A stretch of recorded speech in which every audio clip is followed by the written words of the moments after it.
Yeah. All right, welcome to another edition of the BS sessions with me, Mark, Jerry, and the incomparable Charles Trainer there. But Thank you. Charles, this is your pick for the episode, man. So you start out the festivities here. What's going on? Well, it's usually the way it goes when it's a great one here. And got back today, Joseph Staub. Thanks for being on, buddy. Thanks Travis for having me. Perrotta.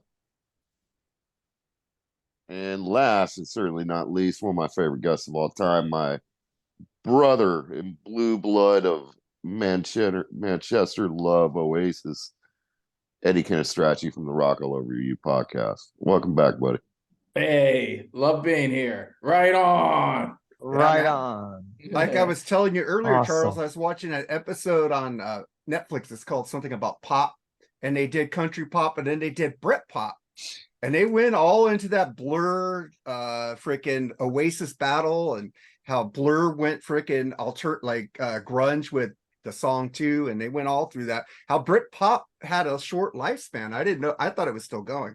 I'm like, damn. No. I mean, obviously, some of those bands are still like people still like them. Blur had a comeback a couple years ago. They had a reunion, and obviously Liam and sells out stadiums in the UK. So we got one better for you, Eddie. Ah, We got Blur news. We got Blur news today.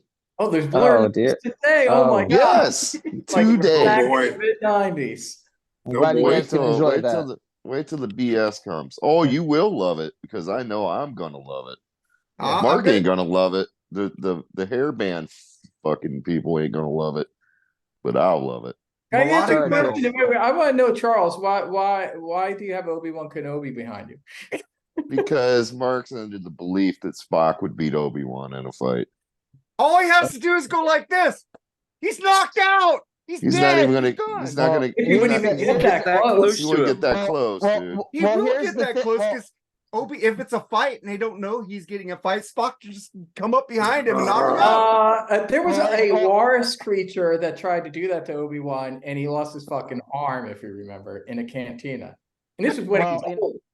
I'll say this: Obi-Wan was not mentioned in a Beastie Boys song. Spock was. Thank you. That is true. That is true. Yeah. That's score one. That's a check for Spock. Intergalactic, baby. Yeah. I would think Spock and Obi-Wan Obi would be hacked on the same Anakin. team. They'd be kind of working together in different capacities, I would think. You never know. It's just a hypothetical battle, that we're just like.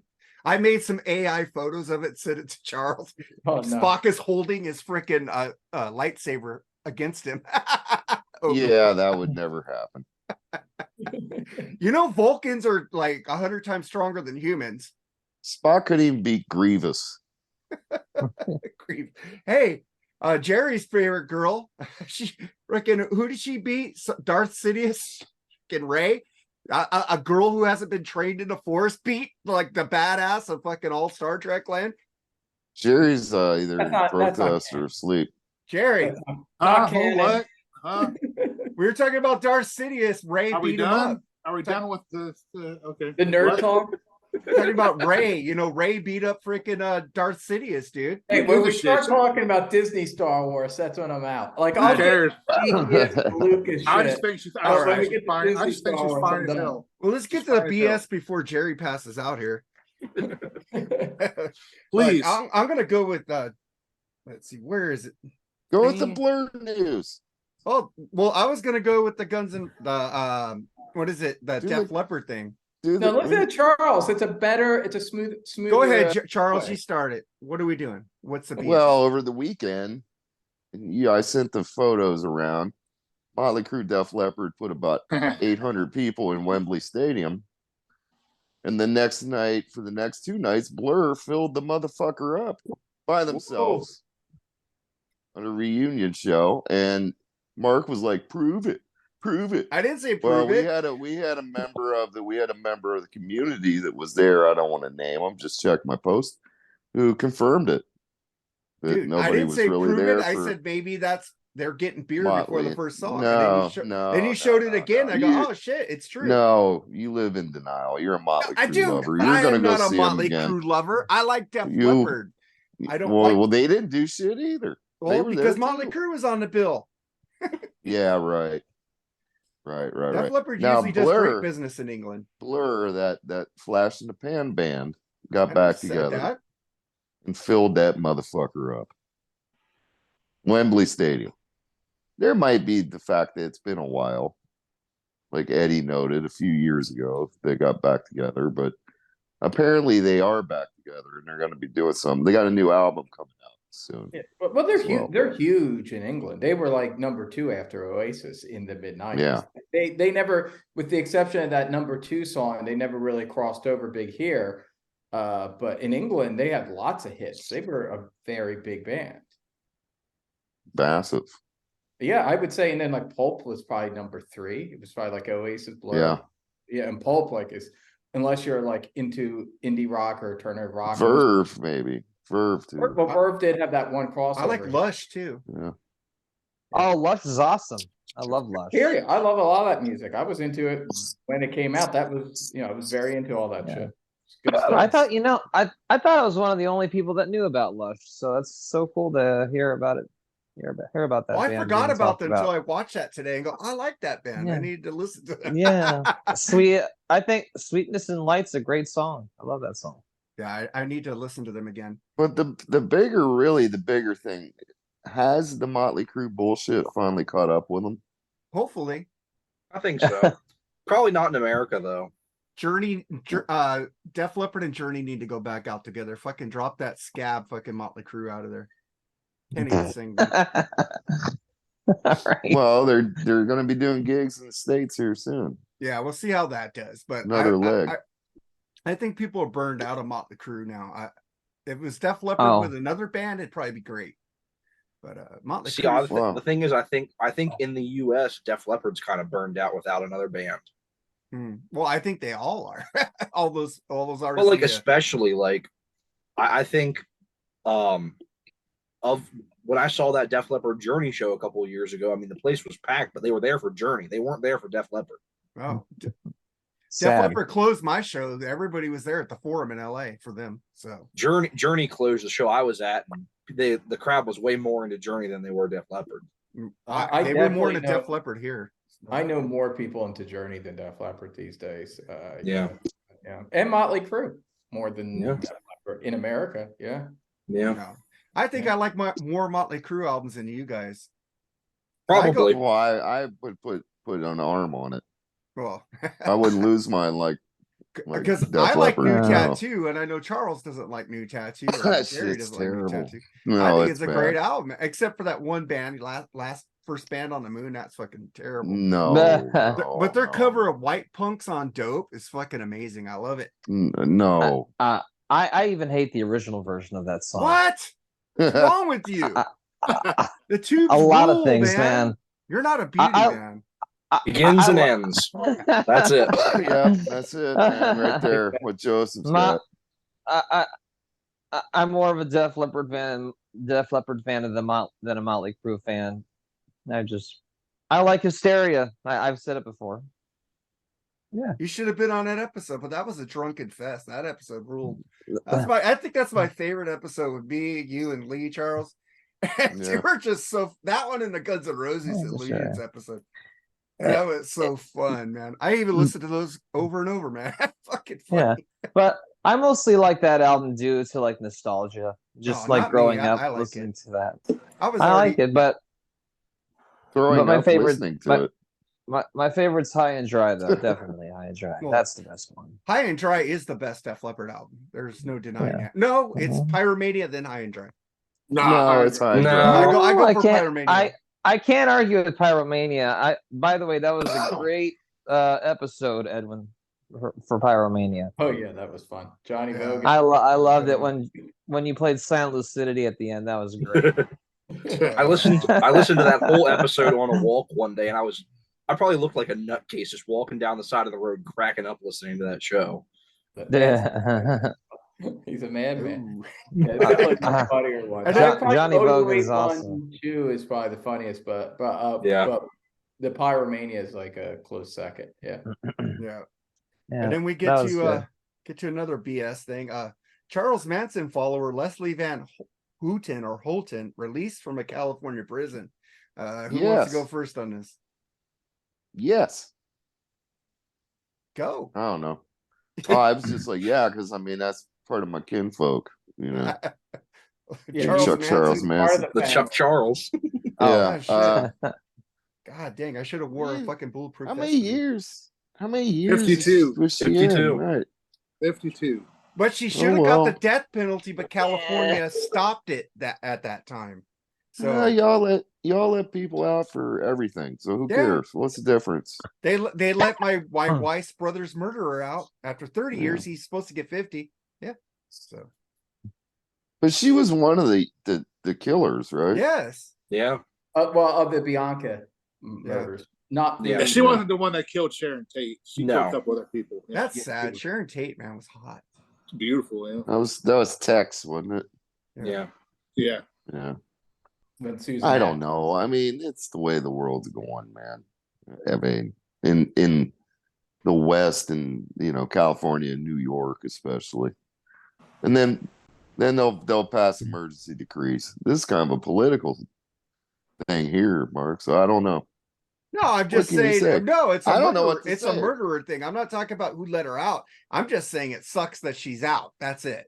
I'm not going politicizing it or anything. I'm just saying she's a murderer. I think she should have got the death penalty. That has nothing to do with politics. She is pretty old, so I think if you had to, you could take her, Mark. You've seen those those like you watch these movies with all these old people murdering people.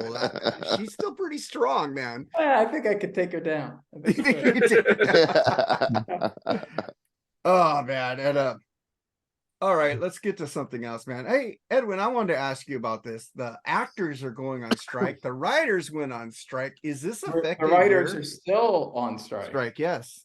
Yeah, so now the actors are joining us, and yeah, so Hollywood is shut down. No more shitty movies. Sorry, guys. Got to watch the old ones for a while. Thank you. Also Thank means you. no good TV shows, because there actually are good TV shows. So yeah, it's all shutting down, and hopefully they'll figure it all out, and it'll be negotiated, new contracts for everyone, and we could get back to work in the fall. And then somebody said that, oh, they're just rich idiots who have enough money anyways. And I'm going, you know what?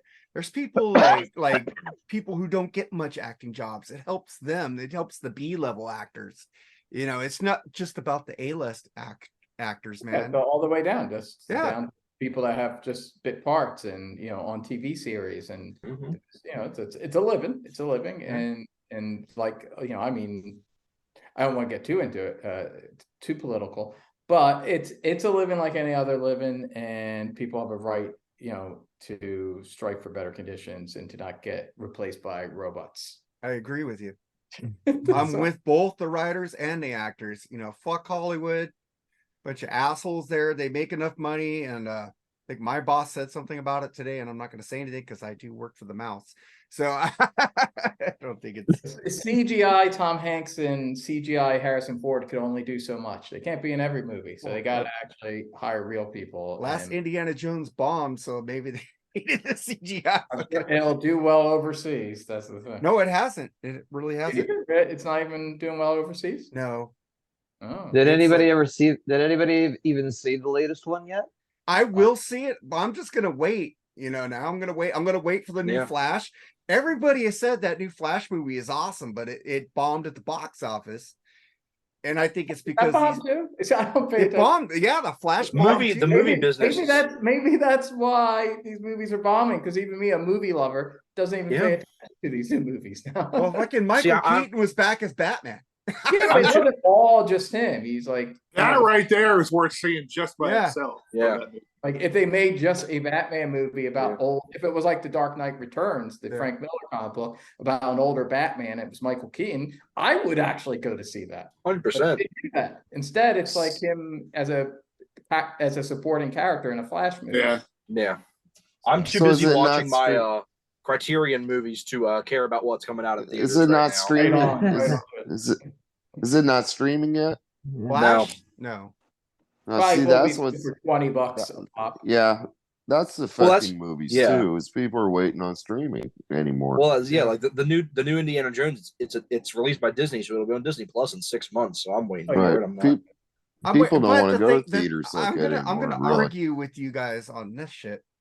If it's a good movie, you should see it in the fucking theaters. There's nothing like a theatrical experience with the big See, I screen, just don't. all I this don't like fucking movie Dolby theaters. Atmos theater. God, it's I like awesome. the hand gestures, Mark, like widescreen. Yeah, widescreen. There you go. Yep. Panorama. Cinerama Dome, man. I saw last time I went to a movie theater. Let's see. The last James Bond movie. When was that? Like 2 years ago? 2 years No Time ago. to Die? 2021. That was Yeah. the last one I saw. And And you guys got driving? I got the one last- down the street. Yeah. Yeah, I'm thinking. I think love that was the fucking last going to one. driving, dude. Driving rules. All right, go ahead, Edwin. I like drive-ins. That's one of my earliest memories, is seeing Urban Cowboy in a drive-in. Oh, I saw that too. Nice. So is it Sissy or the other chick? I got when I was a little kid, I went with the I other like- chick, I like but now that Pam. I'm older, I like Sissy better. You like Sissy better?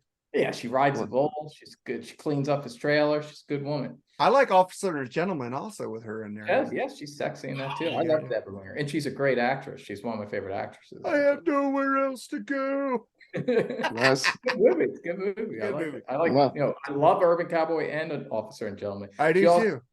She also did a really cool lesser known movie called Mike's Murder, which was Yeah, done I by remember the that one. same director of Urban Cowboy, and it's a cool psychological thriller. And that's a really cool movie. So if you could track that movie down, I recommend it. Last film I saw in the theater was Elvis. Elvis is I have that movie over here too. Yeah, there it is. Last movie I ever saw in theaters was that awful Fantasy Island remake. I know, didn't I know thought they that was had pretty one. good, actually. You know, I that kinda was like pretty that good movie. actually. I Yeah, like that. I I did was too. hoping for a fucking sequel. That was just that I felt like I was losing brain cells watching that. That was Did you ever terrible. watch the original show? I watched bits. It wasn't like there wasn't reruns of it when I was a kid. But the 'Cause thing, I I would watched watch, like, Gillig- I watched it live on that. I'd watch it. Was I'd that- watch I'd watch Gilligan's Island reruns and Brady Bunch reruns and Three Stooges shorts on TV. Fantasy Island never came on. Oh, Fantasy Island. Hey, Travis, I like how you switched over to James Bond when I mentioned the James Bond. It's pretty cool. Diamonds Are Forever kicks ass. One of my I favorite love that ones. movie. Yeah, I love that awesome movie. Awesome. great. I love all the Connery ones, but that's one of my favorites. That's great. I'm glad you like that one. That's a, Let's get to last BS session since we have a lot of people on here today. I don't know where this guy is coming from, man. I heard people give my opinion on there. They're all agree that this guy's the douche. Jeff Young blasts douchebag Dave Mustaine over comments about ex-Megadeth members never amounting to anything. Joseph. I mean, we've kind of gone over this in the past. I'm not the world's biggest Megadeth fan. I think they're all douchebags. I mean, Dave Mustaine is a very well-established douchebag, and I think pretty much everyone he's surrounded himself with the past 40 years is equally as douchey as he is. So, I mean, I think it's just a bunch of infighting between people that I didn't give a shit about to begin with. So, All right, Edwin. Jeff Young's a very underrated guitarist, and I like what he did in the band. But let's face it, it's one album, one tour, happened back in the late '80s, you know. So I mean, obviously, this guy gets a chance to say anything. He's just thrilled, so you'll be talking about it.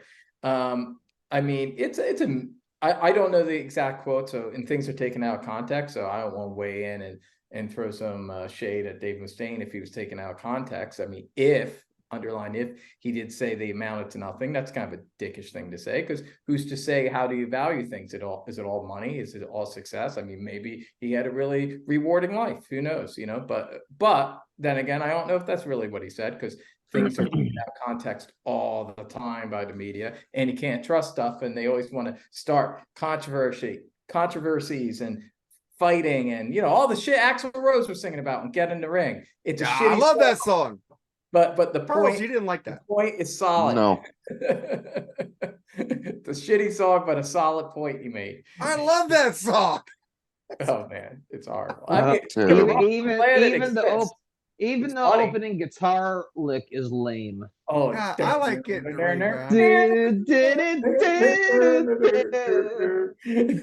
Sounds like if Screech from Saved by the Bell picked up a guitar. He would do something. Yeah. You ever I thought- def- That's I defend those albums more than most people do, and even I can't stand that song. even But Well, I'm Charles so glad it defends Guns N' exists. Roses. It's funny. It's a funny. Oh, it's hilarious. I just wish it was like on the spaghetti incident or something. Yeah. Like, well, don't it could have fucking used good that song. album. That album sucked. Yeah, just throw all the shitty Use Your Illusion songs on Spaghetti Incident, make it a double album, and throw it in the trash. Problem solved. awesome idea. Charles, what do you think about the Megadeth shit? Oh, I don't, man. I mean, who has what Dave Ellison do? Get caught spanking it, and what did the rest of the people do? That one dude's in Japan, right?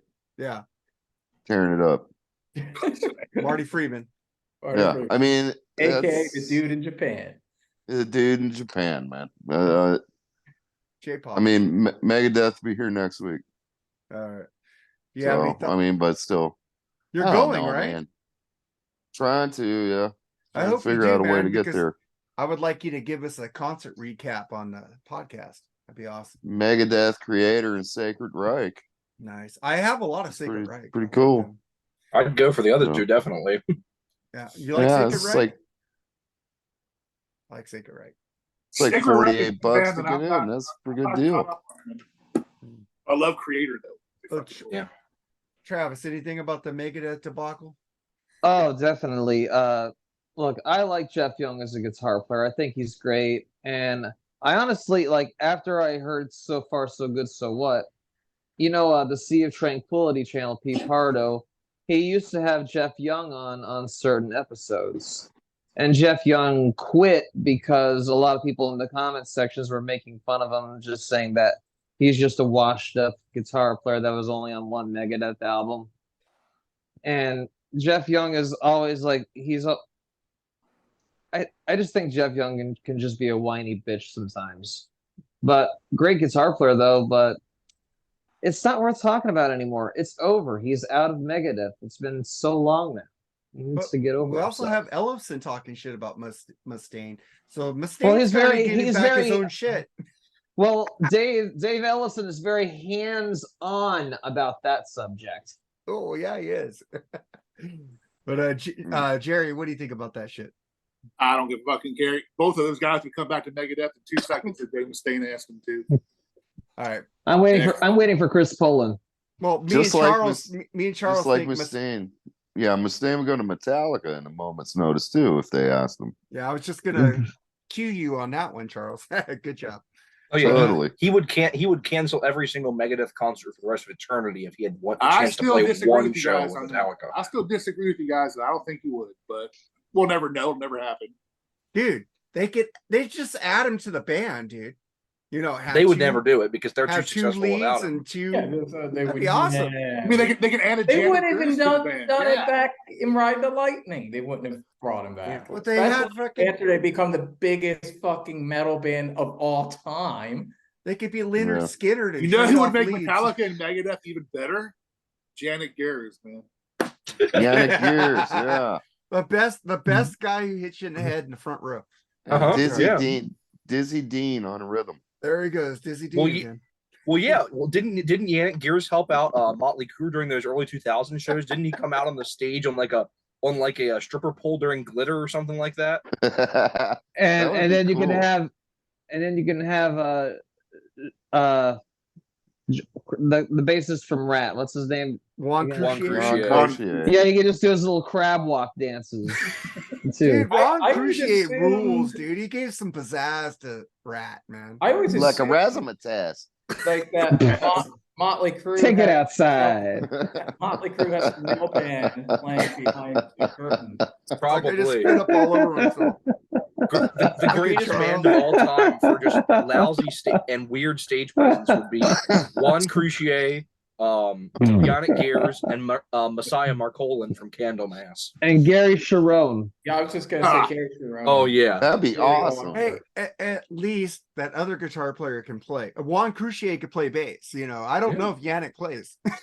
I don't think he's ever had a. Nah, he just Is plays not on a those bass two line. those albums without Adrian, basically. Yeah, but Yannick when Gears, he can when Yeah, it's play. that's why old they Megadeth, suck. he don't play. He just spins his guitar around. So Well, he ain't as Yannick good Gears as is Brett good. Michaels. They do He's do a not good, as good as Bobby Doll.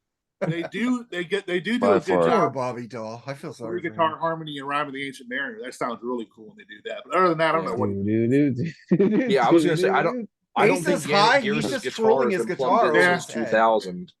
He's a cheerleader. Yeah, he doesn't. Why don't they Like make I a little said- rhythm part for him? Like I said, I guess it's cool they kept him in the band and didn't fire him when they didn't get back. I guess I'd give him that much, but yeah, I don't see his band anymore. I like Yannick Gears when he was in the Ian Gillan Hey. band. He's like Richard Simmons. Yeah, I think he did Bruce's solo. You did Bruce's solo. Shut album, up, Charles. okay? No, that was Adrian. I don't Bugs think that boy. episode's come out yet. Yes, it did. It was last week's BS.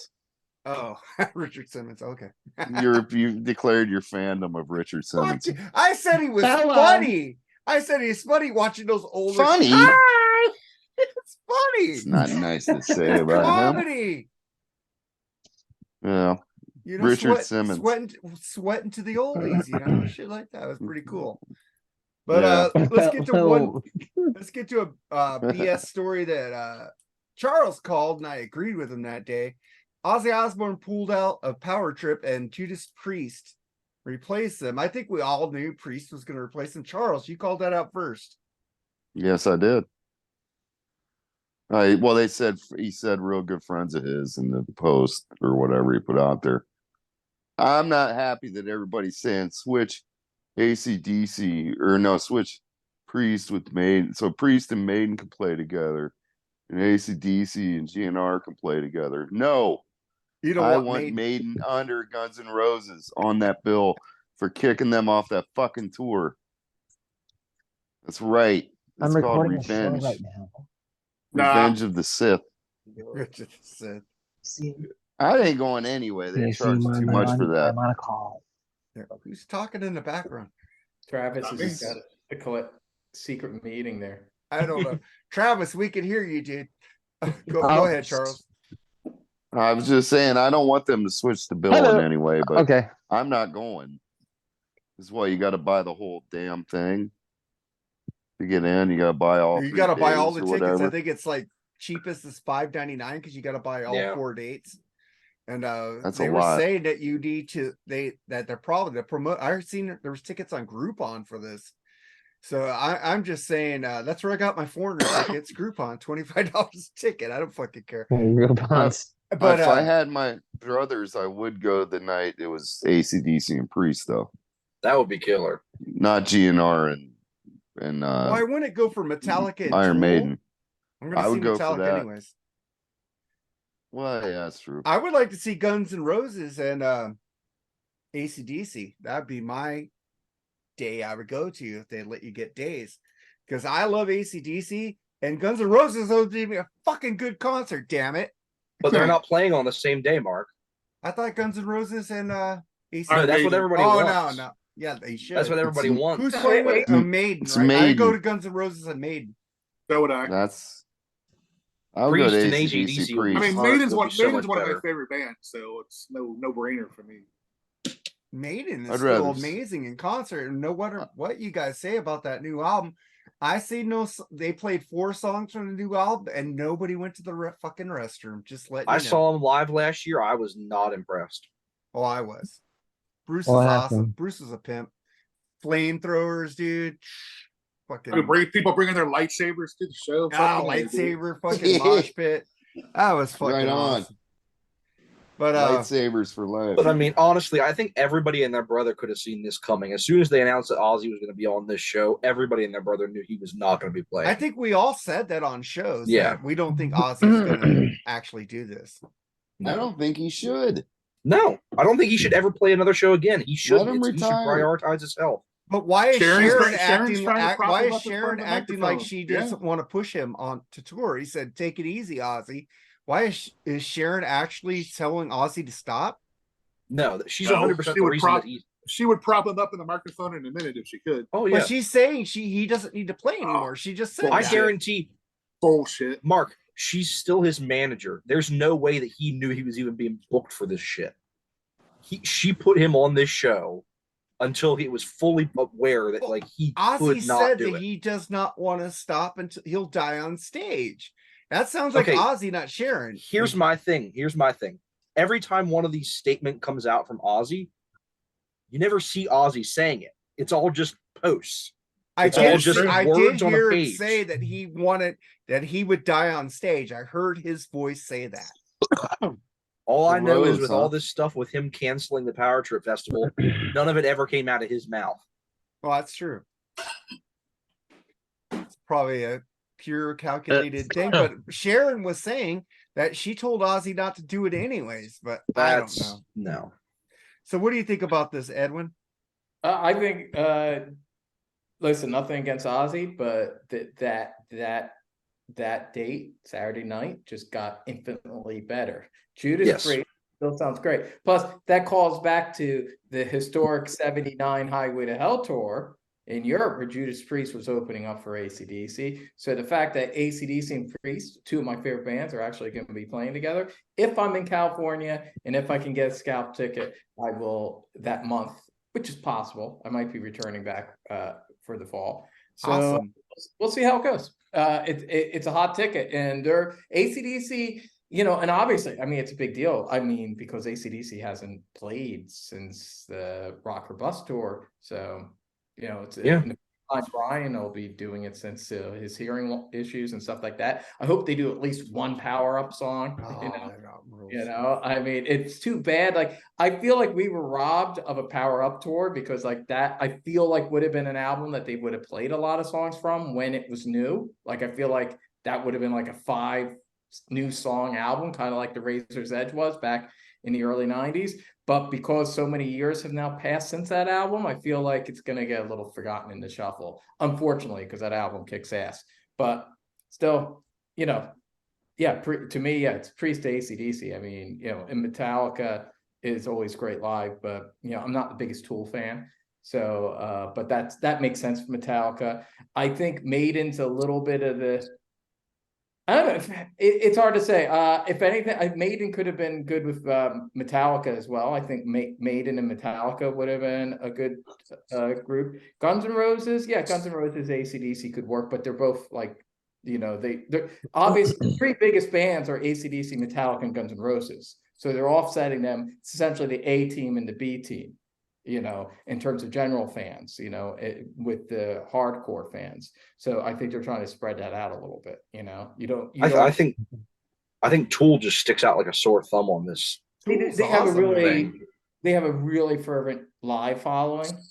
So I mean, but I would think Maiden with Metallica, Judas Priest, and AC/DC, and God, it's hard to say. If anything, I would say in America, even though they suck, probably Motley Crue with Guns N' Roses. Yeah. I mean, after the Dirt and all that shit, so it's hard to say. Or even like the reunited Pantera or something. Reunited Pantera actually with Guns N' Roses. Yeah, that would have been good. Yeah, I mean Pantera. Yeah, that would have worked. Pantera. So what do you think about the Ozzy bowing out Travis? I knew it the first day I heard that Ozzy was going to be at Power Trip. I knew he wasn't going to come through with it. I think we all did. We all said that in our groups.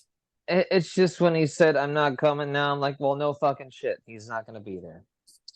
Actually, I was just realizing, I know this was controversial. Some people, I know Bill Wang doesn't like the idea. I do think it's a little bit of a generation thing. But with Guns N' Roses, I would also throw out Foo Fighters would probably be a really popular bill. Yeah. Well, I saw.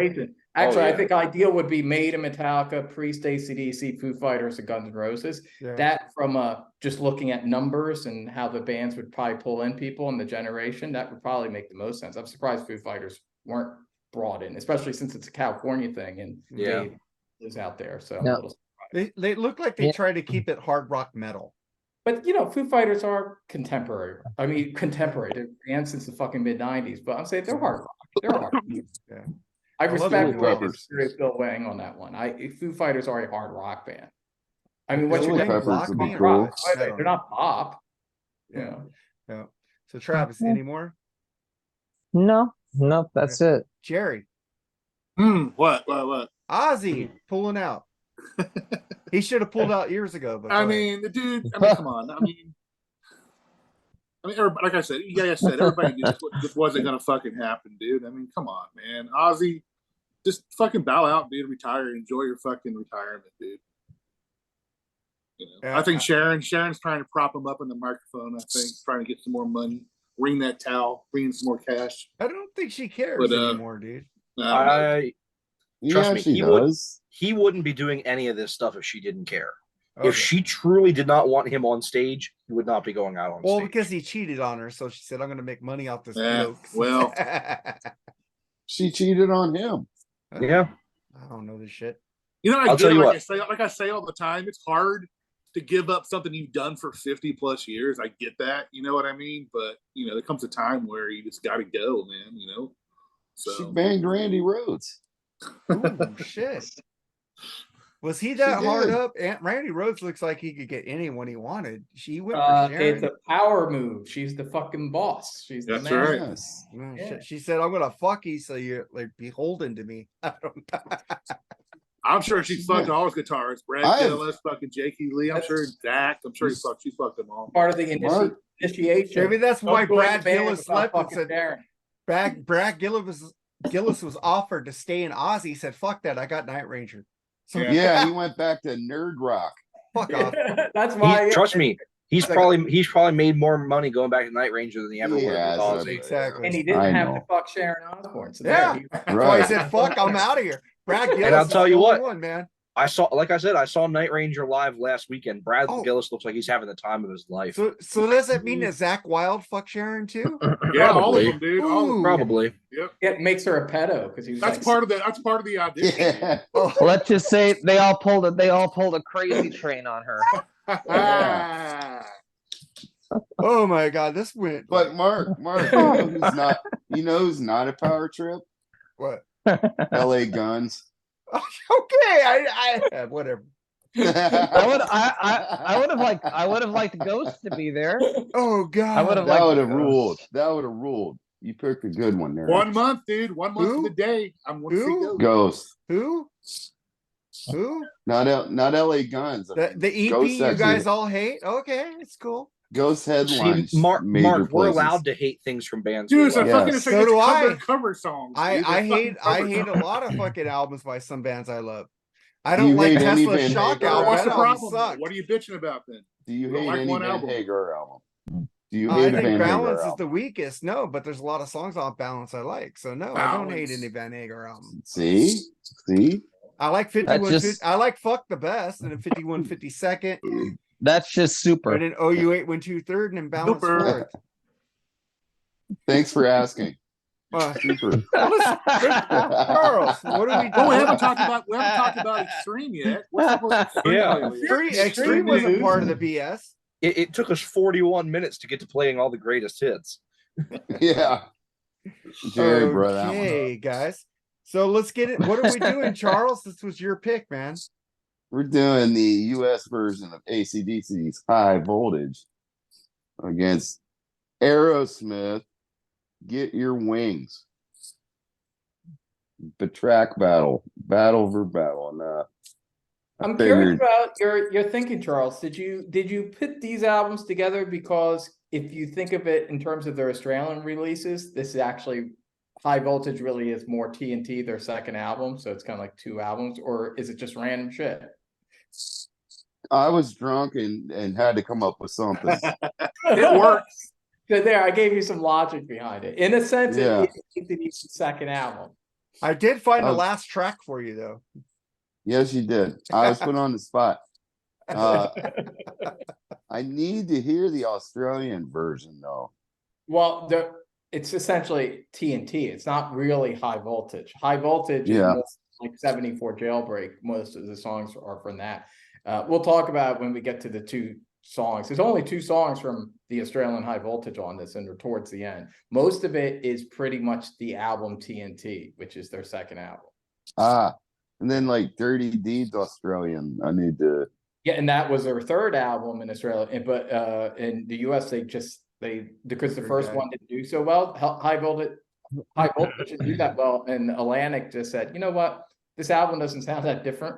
We're just not going to release it. That's one of the things that inspired them to really kind of take shit to the next level of Let There Be Rock. They're like, oh shit, okay, let's really. Yeah, because this didn't come out in the US till Brian Johnson was in the band, right? Yeah, after Right. Back in Black. 'Cause Back 81. in Black was so big they released that. Yeah. Yeah. By that point, Back in Black was so big they like, oh shit, we got an ACDC album we didn't release. Let's actually put it out now. Yeah. So yeah.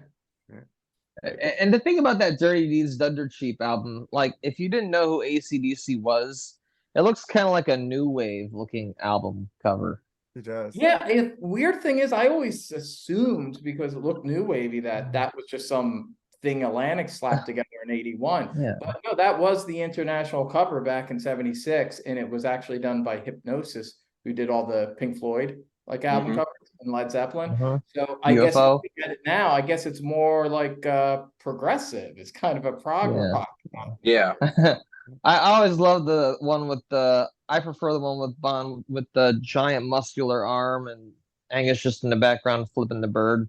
I think That's the Australian cover, yeah. I love that one more. That one's way better. Definitely fits AC/DC more. Like it's a cool. I like the Hypnosis album cover. It's in itself, it looks cool, but like I think Charles said it, or Jerry who said it was it looks like a Devo album cover. Yeah, that's the thing. That's what Travis said. Yeah, new wave. Yeah, it looks more new wave-ish. So let's get into. I want to ask you guys before we start, because this is a new thing I like to do because I think it's funny. Who's the MVP of ACDC and Aerosmith, and who's the weakest link of those 2 bands? Start with you, Joseph. Of all time, or just on these particular Of albums? all time. Weak link of ACDC. I mean, it's back and forth between Chris Slade and the guy that played drums in the late 80s, but I don't think either one of them are particularly weak. I think that Chris Slade's drumming fit what stuff he was on, and the same for the other guys. I can never remember the other guy's name, but I don't think they were either particular. Yeah. I don't think they were ever particularly weak links. And then, of course, the strongest link, I think, and any AC/DC fan will tell you, it's Malcolm. I mean, the songwriting, holding it down, probably the greatest rhythm guitarist of all time. I mean, just he was the glue that held that band together. And I mean, there's a reason that even after he died, all the stuff that they were using was stuff that he had written when he was alive. As for Aerosmith, I think the greatest strength of that band is the rhythm section. I think one person. He said one person. One person. Yeah. Yeah. Probably Joey Kramer. Wow. Honestly, I think he keeps that band from kind of going off the rails in a lot of ways. I mean, some days I'd be tempted to say Brad Whitford, but I think I think Joey Kramer kind of keeps things together. Weak link, I mean, I don't think they're of the classic lineup. There certainly wasn't one, and I'm not as familiar with the non-classic members, so I don't know if I'd really be able to fully declare who the weakest link of that band would be. Oh wow, I would say. Well, I'll tell you when I get to it. Edwin, what do you think on that? Could I count Dave Evans from AC/DC, who was their first? They had one. Trying to think of his name. They had. Can I sit next to you, girl? It was I released with forgot him. about it. Yeah, I was and trying to think of his name. sucks. It does.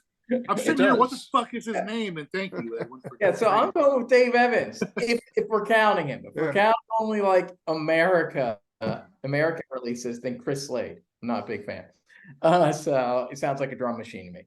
But if we were going international, I would say Dave Evans. The best thing AC/DC did was shit cannon that guy and replace him with the great Bon Scott. Obviously, yeah, like most people, I think this is one as great as Bon is and Angus is and Phil Rudd is and Brian is later on. It's Malcolm. Malcolm's the VIP. Gotta go with Malcolm.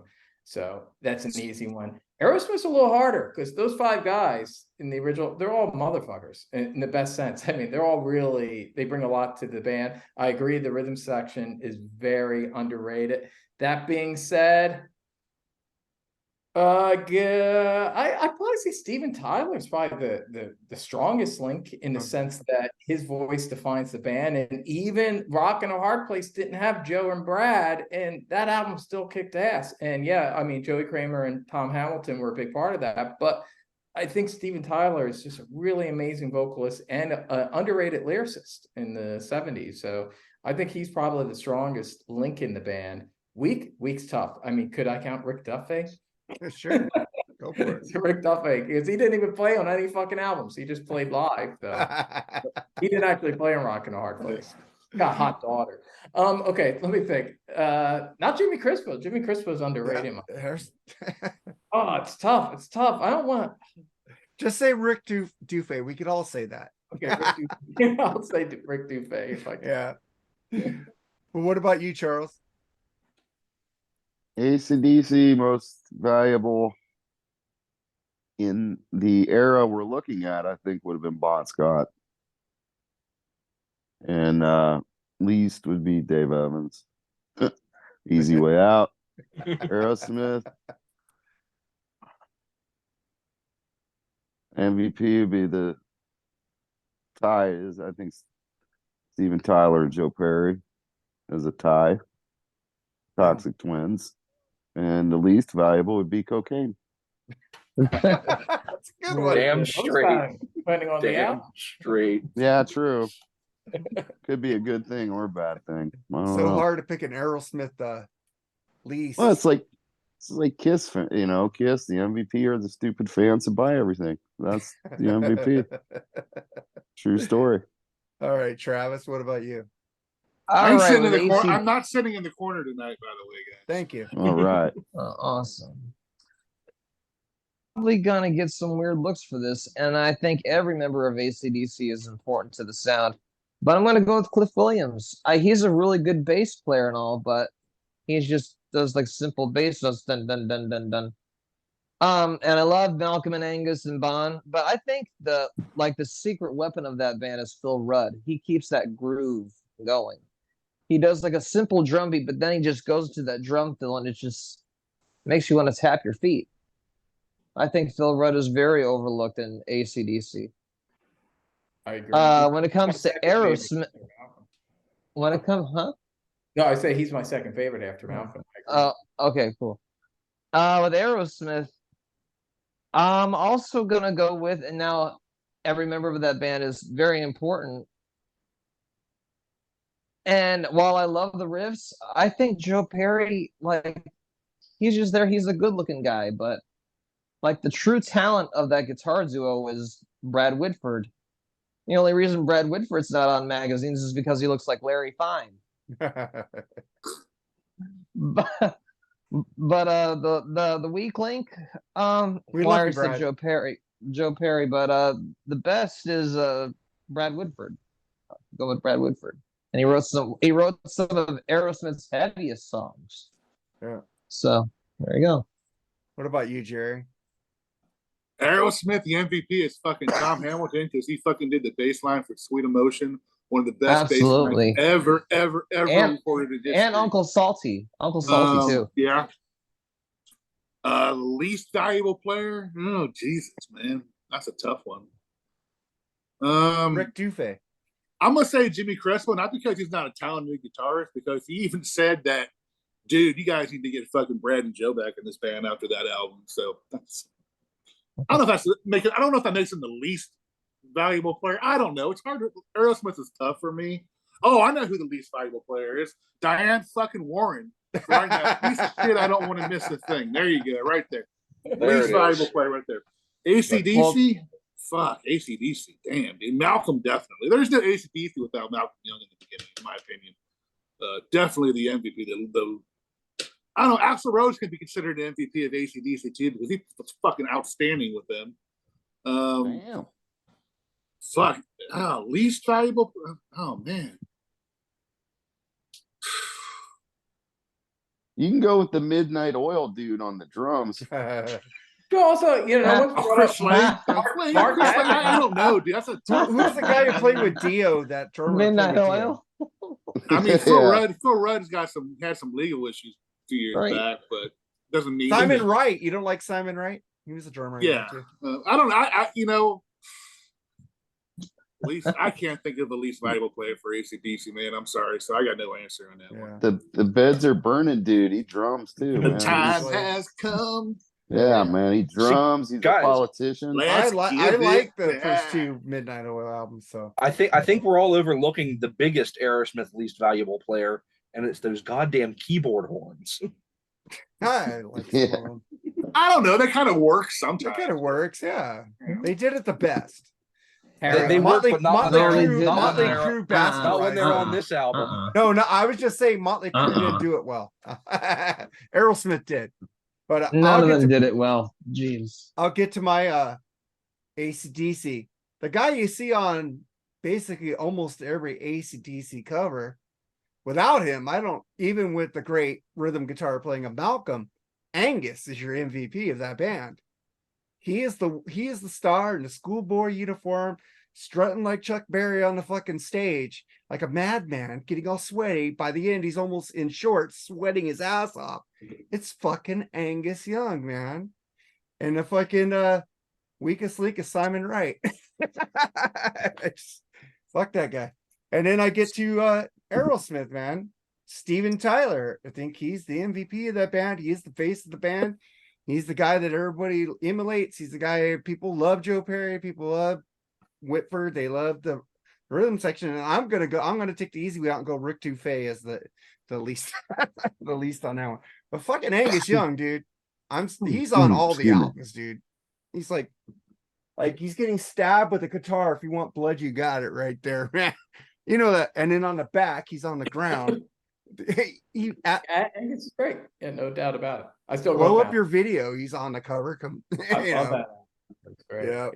But But I wish that, they did albums covers like that now with him as an old man. yeah, Now they don't do shit like that anymore. no. But let's get to the show, man. We get to we're doing AC/DC Power high voltage High against voltage, get it high right, voltage. Mark. I got a little verklempt there. High voltage against Get Your Wings by Aerosmith.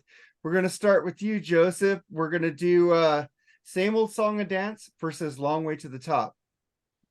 Starting out with one of the easiest picks, in my opinion. I think that It's a Long Way to the Top is one of the greatest AC/DC songs of all time. I think it was a genius idea from George Young to include the bagpipes, even though Bon Scott had never played the bagpipes in his life. He went out and bought a very expensive set of bagpipes just to record this song.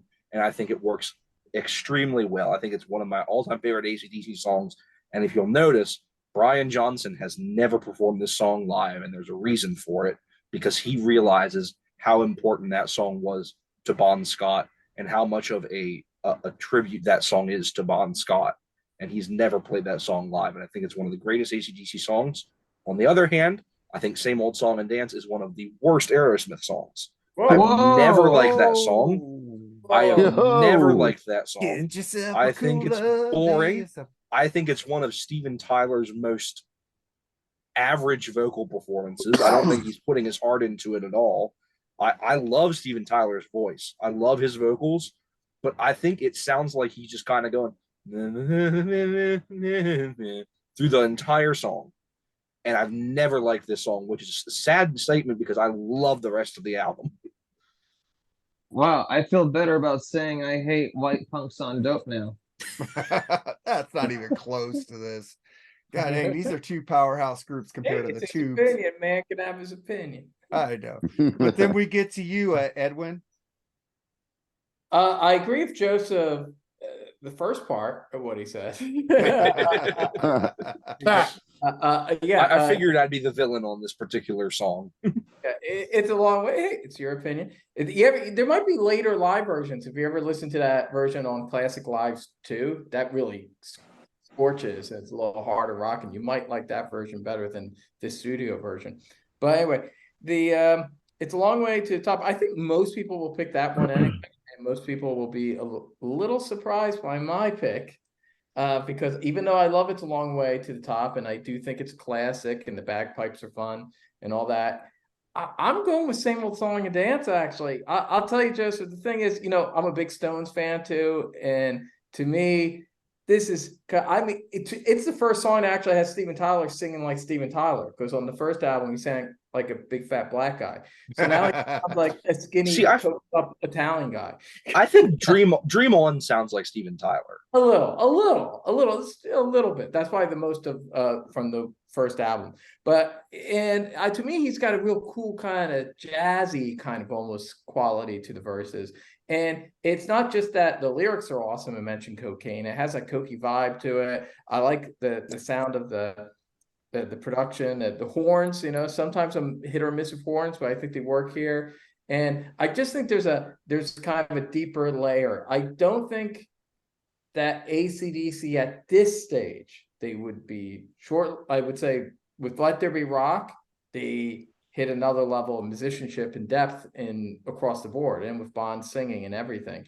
But I think at this stage, if we're comparing second album Aerosmith with second album ACDC, I think Aerosmith just has a little more groove and depth to their music, and that I even out of the gate I hear it. So I'm giving it, even though I love both songs and they're both very strong openings, I'm giving it the Same Old Song and Dance. I think it's just got a little more meat to it, in my opinion. Travis. One for Eddie. Same Old Song and Dance. All right. Wait, who's next? Me? Yeah. All right. I am going with Same Old Song and Dance as well. I think it's a strong opening track. I love it. I love the attitude of the song. And correct me if I'm wrong, but Dick Wagner and Hunter or something from Alice Cooper's band, they also do the guitar solos on that song as well, right? So which one? I think this one is. Let me just look. I think Dick Wagner was like Train Kept Rolling. They're on both actually, but I think this is Dick Wagner. Let me just double check to get that right. I believe Dick Wagner plays the fast part of Train Kept Rolling and this solo as well. And let me look. I'm just consulting. And it's Steve Hunter's the other cat. Yeah. All right, I got it right. Good. Yeah. It's Dick Wagner did do the solo on this song. From Alice Cooper's band and Rock and Roll Animal, and it's an amazing solo. I don't think other guitarists should be playing on an Aerosmith album. Call me old fashioned, unless it's Jimmy Crispo. But it's hard to say. We'll never know. I don't know. Why the fuck aren't there like deluxe editions to get your wings with like different takes and stuff? I don't know. But anyway, it's like ACDC. Some of these bands, like, why aren't you milking your legacy more? Yeah, Aerosmith's one of those bands that's never really been like much for deluxe editions or anything. Same with ACDC. Well, they like to release a lot of greatest hits albums, though. Yeah, that's true.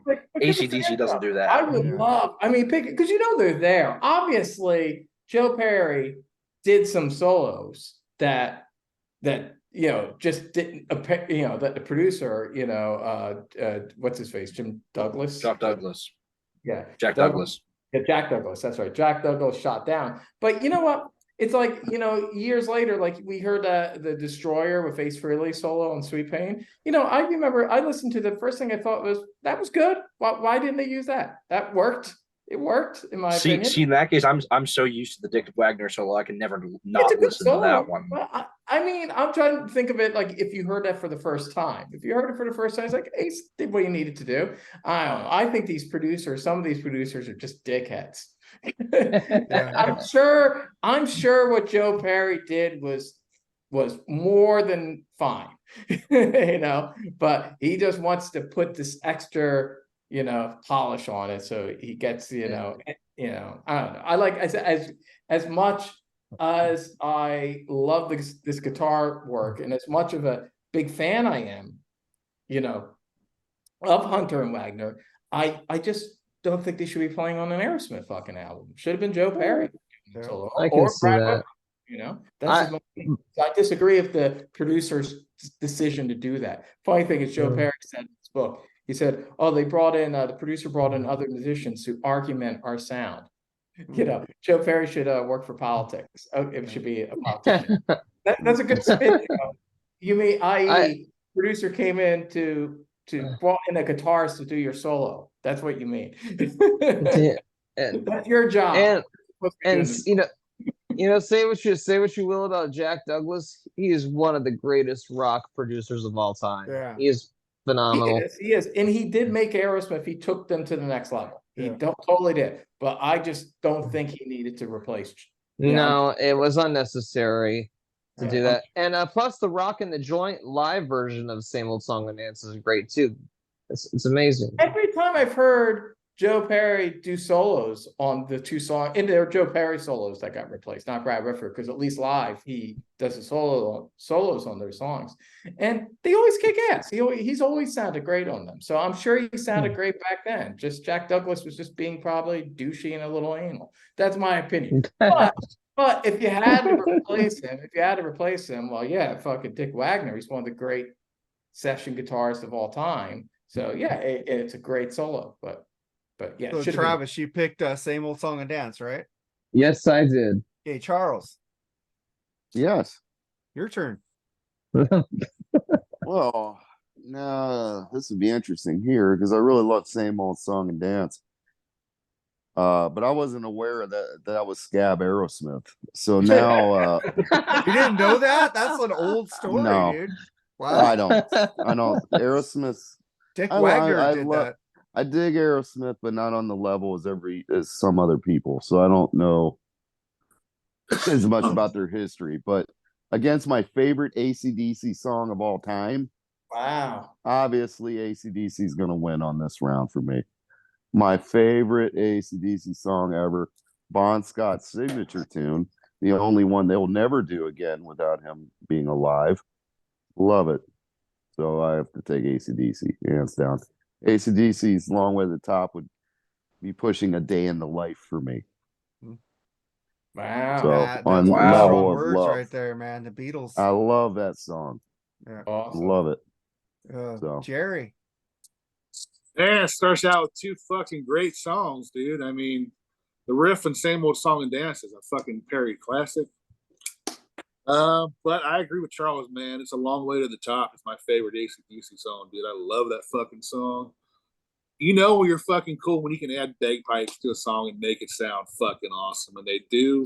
Love Bon Scott, one of my favorite singers, so I'm going with It's A Long Way to the Top on that one. All right. Well, I love Same Old Song and Dance. It's like when I got into Aerosmith, I listened to him with my mom with like in Toys in the Attic and listening to that big 10-inch song, which I finally got like 30 I whip years out later. my big 10-inch. Yeah, it was a cover though, and I figured that out later. But she listened to that and Sweet Emotion, got me in Aerosmith. But the first album I got by Aerosmith was Permanent Vacation.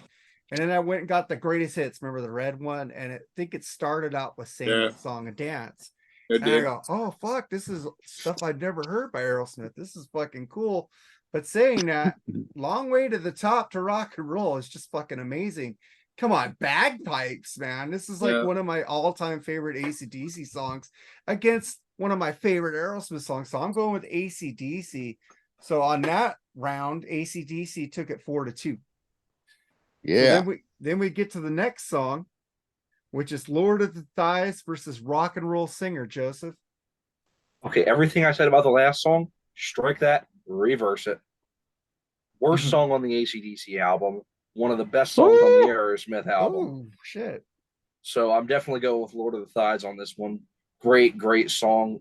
Lyrics, I mean, these are lyrics that would rival Bon Scott levels of shithouse poetry. I mean, great, great stuff. I mean, it's one of the best songs on the Aerosmith album, and I have never liked Rock and Roll Singer. I think it's an inferior version of It's a Long Way to the Top if you want to rock and roll. It's a very similar song lyrically, about dreams of being a rock and roll singer.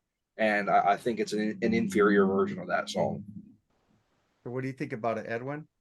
I don't dislike Rock and Roll Singer as much as Joseph does, but it's definitely one of the.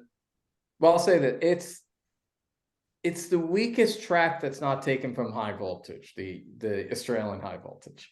I would And, agree. yeah, in terms of the TNT tracks, it's the weakest one.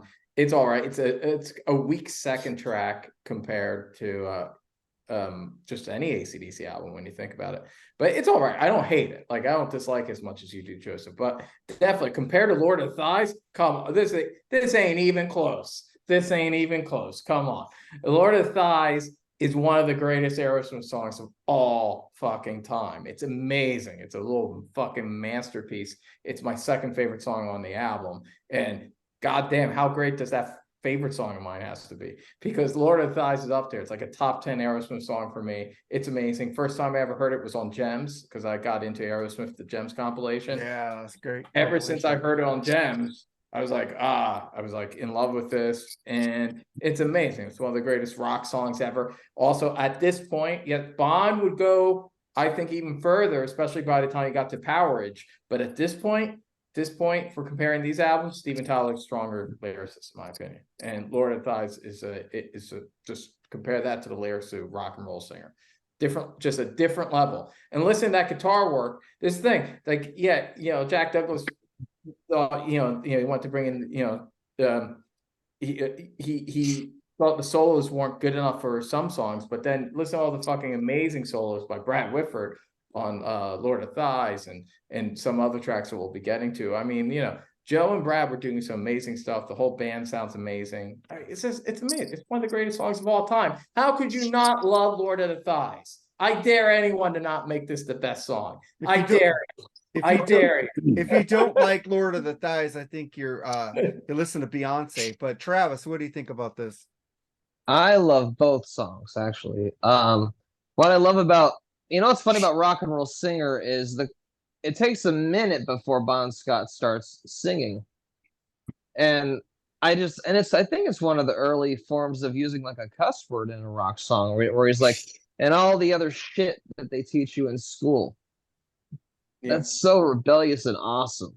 But man, down with who knows who, just to socialize. Yeah.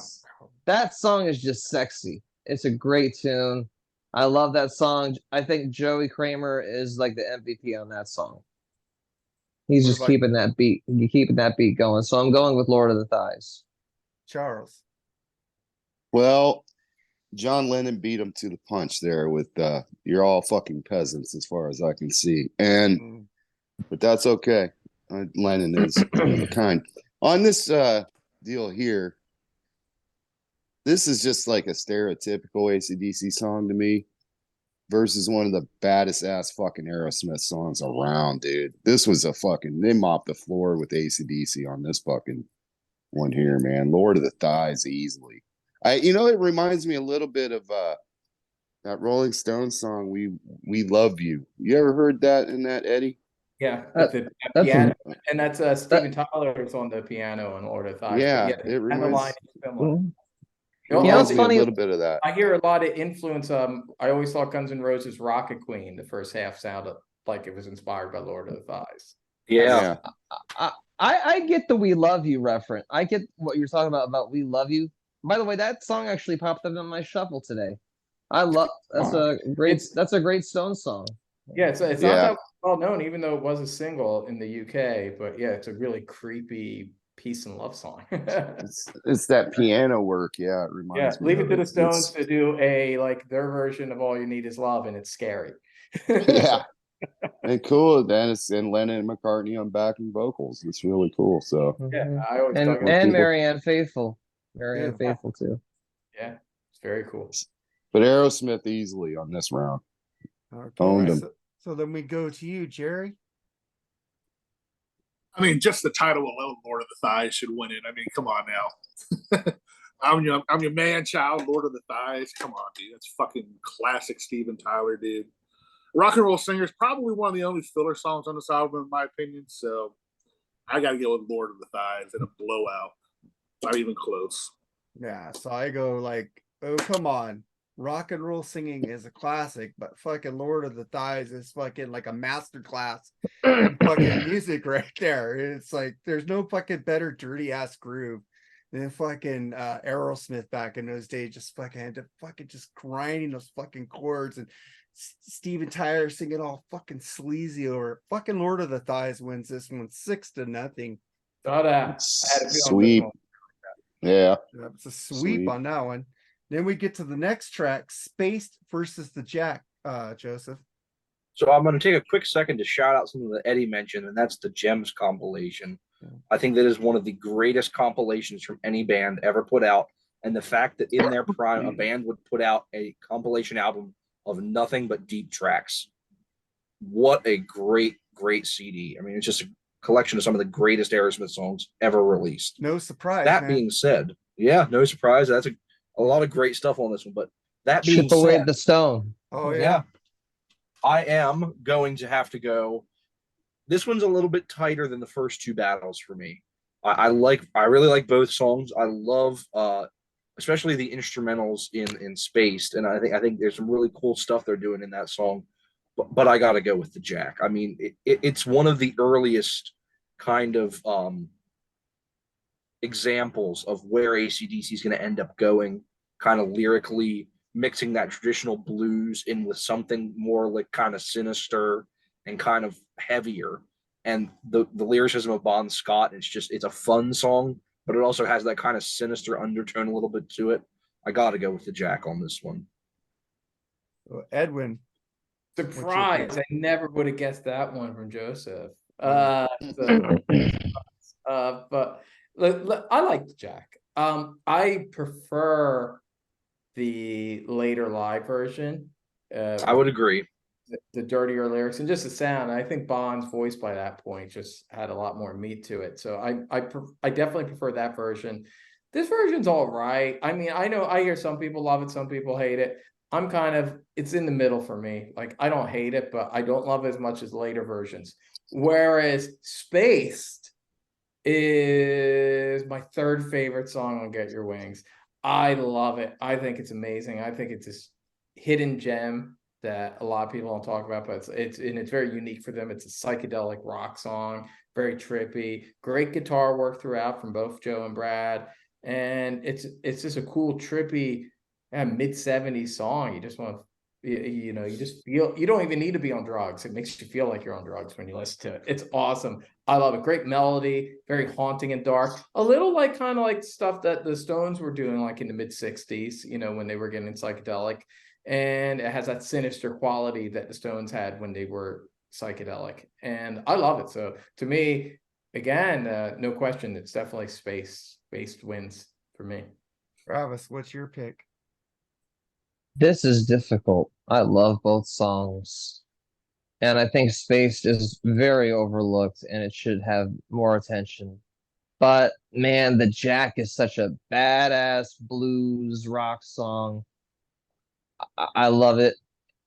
She's got the Jack and who knows what else. I just love those double entendres. She's got the clap.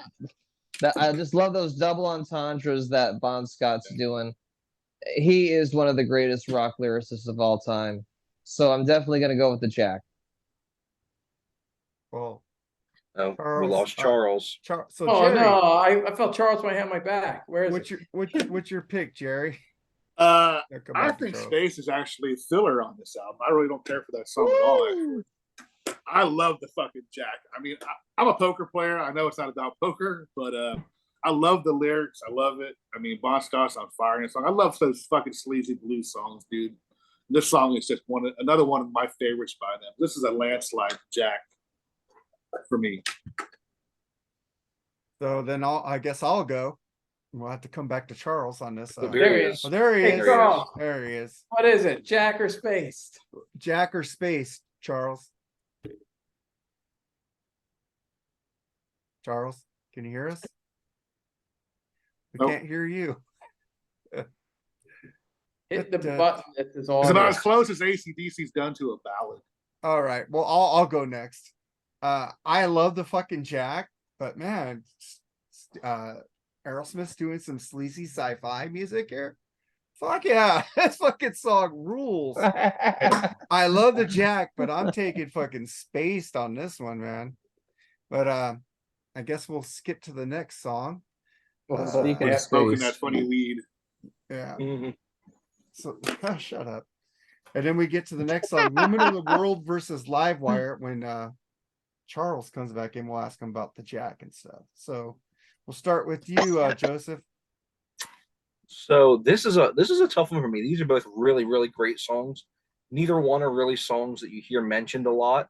I think that do we want to cut back to Charles real quick Yeah, before I get too Charles, far into this? Can you hear us now?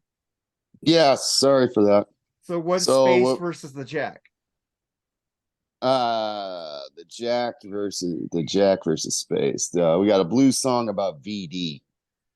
I mean, come on, man.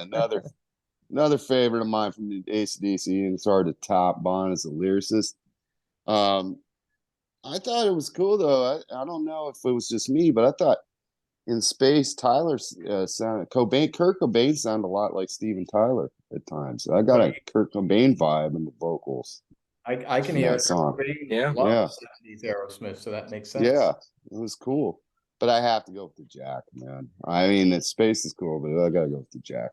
It's just Alright. you and me, Mark. I guess the Jack wins. So ACDC took that one 4-2. Okay. All right. So then we get to trying to get these in a row. Okay, there we go. All right. So then we get to the next song, which Joseph, Woman of the World versus Livewire. Yeah, as I was saying, this is a tough one for me. Two very underrated songs. I don't think either one are necessarily the best song on either album, but they're very good, solid album tracks. And for this one, I'm going to go with "Woman of the World." I think it's a really, really good, solid album track for Aerosmith. I think that this album for me definitely picks up after the first song that I didn't like. I think this album really picks up, finishing out through side one and then side two. We'll get into here in a little bit, but I'm going to go with "Woman of the World" on this one. What about you, Edwin? Well, you probably noticed thus far, I've been picking Aerosmith all the time. Well, this is where the tide turns. Okay. Live Wire is my favorite song on the album. So awesome. Nice. Yeah, and I like Women of the World. It was a song when I was younger I wasn't so crazy about. I thought it was a filler track. But over the years, I've grown to really appreciate it, especially as I got more into country and Southern rock. And it's kind of like the Southern rock song on the album. It's a good song. I do like Woman of the World. But Livewire, to me, Livewire is where ACDC starts sounding like ACDC. Like this is like the darkest and most hardest rocking song on the album. And I do prefer the live version a couple years later. Like by the time they were opening the Highway to Hell tour, like you hear that great version that opens that show on in the Let There Be Rock movie. Man, Have it right there. They took it to a whole other level, that song, and the heaviness and everything. But even this early kind of less heavy metal version of it, yep, right there. Right. Even and it was even a B-side from the Highway to Hell era was a live version of Livewire. This song plus another song we're going to be getting to soon are songs that just 2 years later they would play much heavier live than the versions that are on this album. But still, it's great. I love just everything about it. Angus's solos are great. The guitar riff, to me, it sounds like darker, meaner Jumpin' Jack Flash. I love Livewire, so first time ACDC easily wins for me on this battle. So Travis. I love both songs. I feel like Women of the World is the dark horse on this album. I think it's great, but Livewire is just so badass. I love that track. And when I was younger, my dumbass thought when he said, "I'm as cool as a body on ice," I thought he said he was cool as a bunny on ice. That's what I thought he was saying. But that song is just so great. Love the bass intro to that. It's just so cool. I love everything about it. I'm going with Livewire. My second favorite song on the album. Cool. Thanks. Charles. Well, with Livewire, I see where Bobby Dahl drew his inspiration for Unskinny Bob. With that bass at the beginning. He ain't no Mark Evans. I thought I thought now did Dirty Deeds come out before that, Eddie? After The song? Yeah. I thought the riff was kind of reminiscent of Dirty it Deeds. is. Dirty Deeds is reminiscent of Live Wire. It's just Oh, the- whichever it comes. But I mean, they sound like cousins or something. Yeah, and- they both, to me, you hear what I said, they both those songs have a little bit of a Jumpin' Jack Flash quality. You know? Yeah, definitely. The guitar solo is absolutely great on it too. But it takes on, what is this? The Almonds? But it's, and that's what it sounded like at first, and then it got going, man. Kramer's drum work, I thought, was great on it, and I'm going to give Aerosmith credit for stretching out more on the album, and I'm going to give it to Aerosmith on this round. I like that song a lot more. Song. I like Fire, but I dug this Woman of the World. Wow. Jerry. Woman of the World's a great song. Great fucking tune. But Livewire fucking rules. I love that song, dude. I love how the intro of it, I love how it flows. I love that little middle part. Dun, dun, dun, dun, dun, dun, dun. Yeah. It fucking holds. I love that fucking part. This song is great, dude. I got to go with Livewire in this one. Sorry. Yeah, this is a close one, man. I love Women of the World. I love Bond. I love the fucking Livewire is like one of the classic as fuck ACDC songs, man. And that rhythm of Malcolm and jamming and that bass line to open the fucking song, man. Livewire takes this one for me. Yeah, man. So Yes, I'm the only Aerosmith dude. This No, week. It's there's one of two. the best. Yeah. It's one of the I best. pick it, Charles. Shows the one for it. Which Sit and This is one of no, the Stick you best. got two. There, you This and is one of the best basic songs ever written, in my opinion. yeah. I love it when he goes, stick it in your fuse box. Yeah. And he goes right into the AC/DC solo. takes it Love 4-2 on that song, and then we get to SOS versus TNT. Joseph. The battle of the three-letter songs, and Yeah. for this round, Well, I got the Too Bad, but the Too Bad, but yeah, and Too Bad for ACDC, but SOS takes this one for me. I think it's a great, just quick, heavy hitter. It's the shortest song on the album. It's the shortest song on either one of these albums, especially with the ACDC album. There's a lot of songs 5 minutes plus on that album. It's one of the albums with the longest songs on any ACDC album. But I think SOS takes this one. It's one of my favorite songs on the Aerosmith album. It comes in, it hits you over the head, and then it's gone. And I think it's a great song. All right, Edwin. both great songs. Obviously, TNT is a classic. This is another one, even more so than Live Wire. This is a song that I feel got better live, a little less novelty sounding, a little heavier.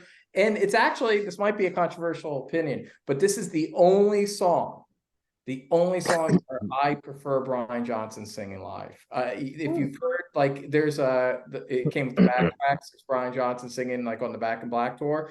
To me, this song kind of fit his voice better. It sounds like when the band was playing it really heavy and Brian's really going to town, it sounds like a Flick of the Switch song. It just kind of has that vibe a little bit better. So I actually prefer that later live version with Brian singing. If SOS was going up against that, it might have been a different story, but it's not going up against that. It's going up against this earlier version of TNT, which is still good, but it ain't great like SOS. SOS is badass. This is like proto heavy metal for Aerosmith. This was like their first song that was kind of not just bluesy hard rock, but Listen, Lord of the Thighs, I think, are both have kind of a little bit of a sonic metal quality to it, and it's just badass. It's tough. It's also got a little bit of a punk quality. It's just got this grimy northeast thing, kind of foreshadows some of the groove of Night in the Ruts, I think. And man, I just love SOS. It's one of my favorite. This is how great this album is.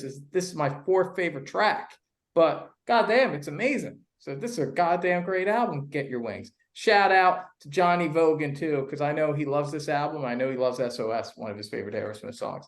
They also did a killer version on the live bootleg. Yeah, SOS. SOS wins for me. Awesome song. Travis. Well, this is an interesting one. I like TNT, but out of all the AC/DC like hits, TNT is probably one of my least favorite AC/DC hits.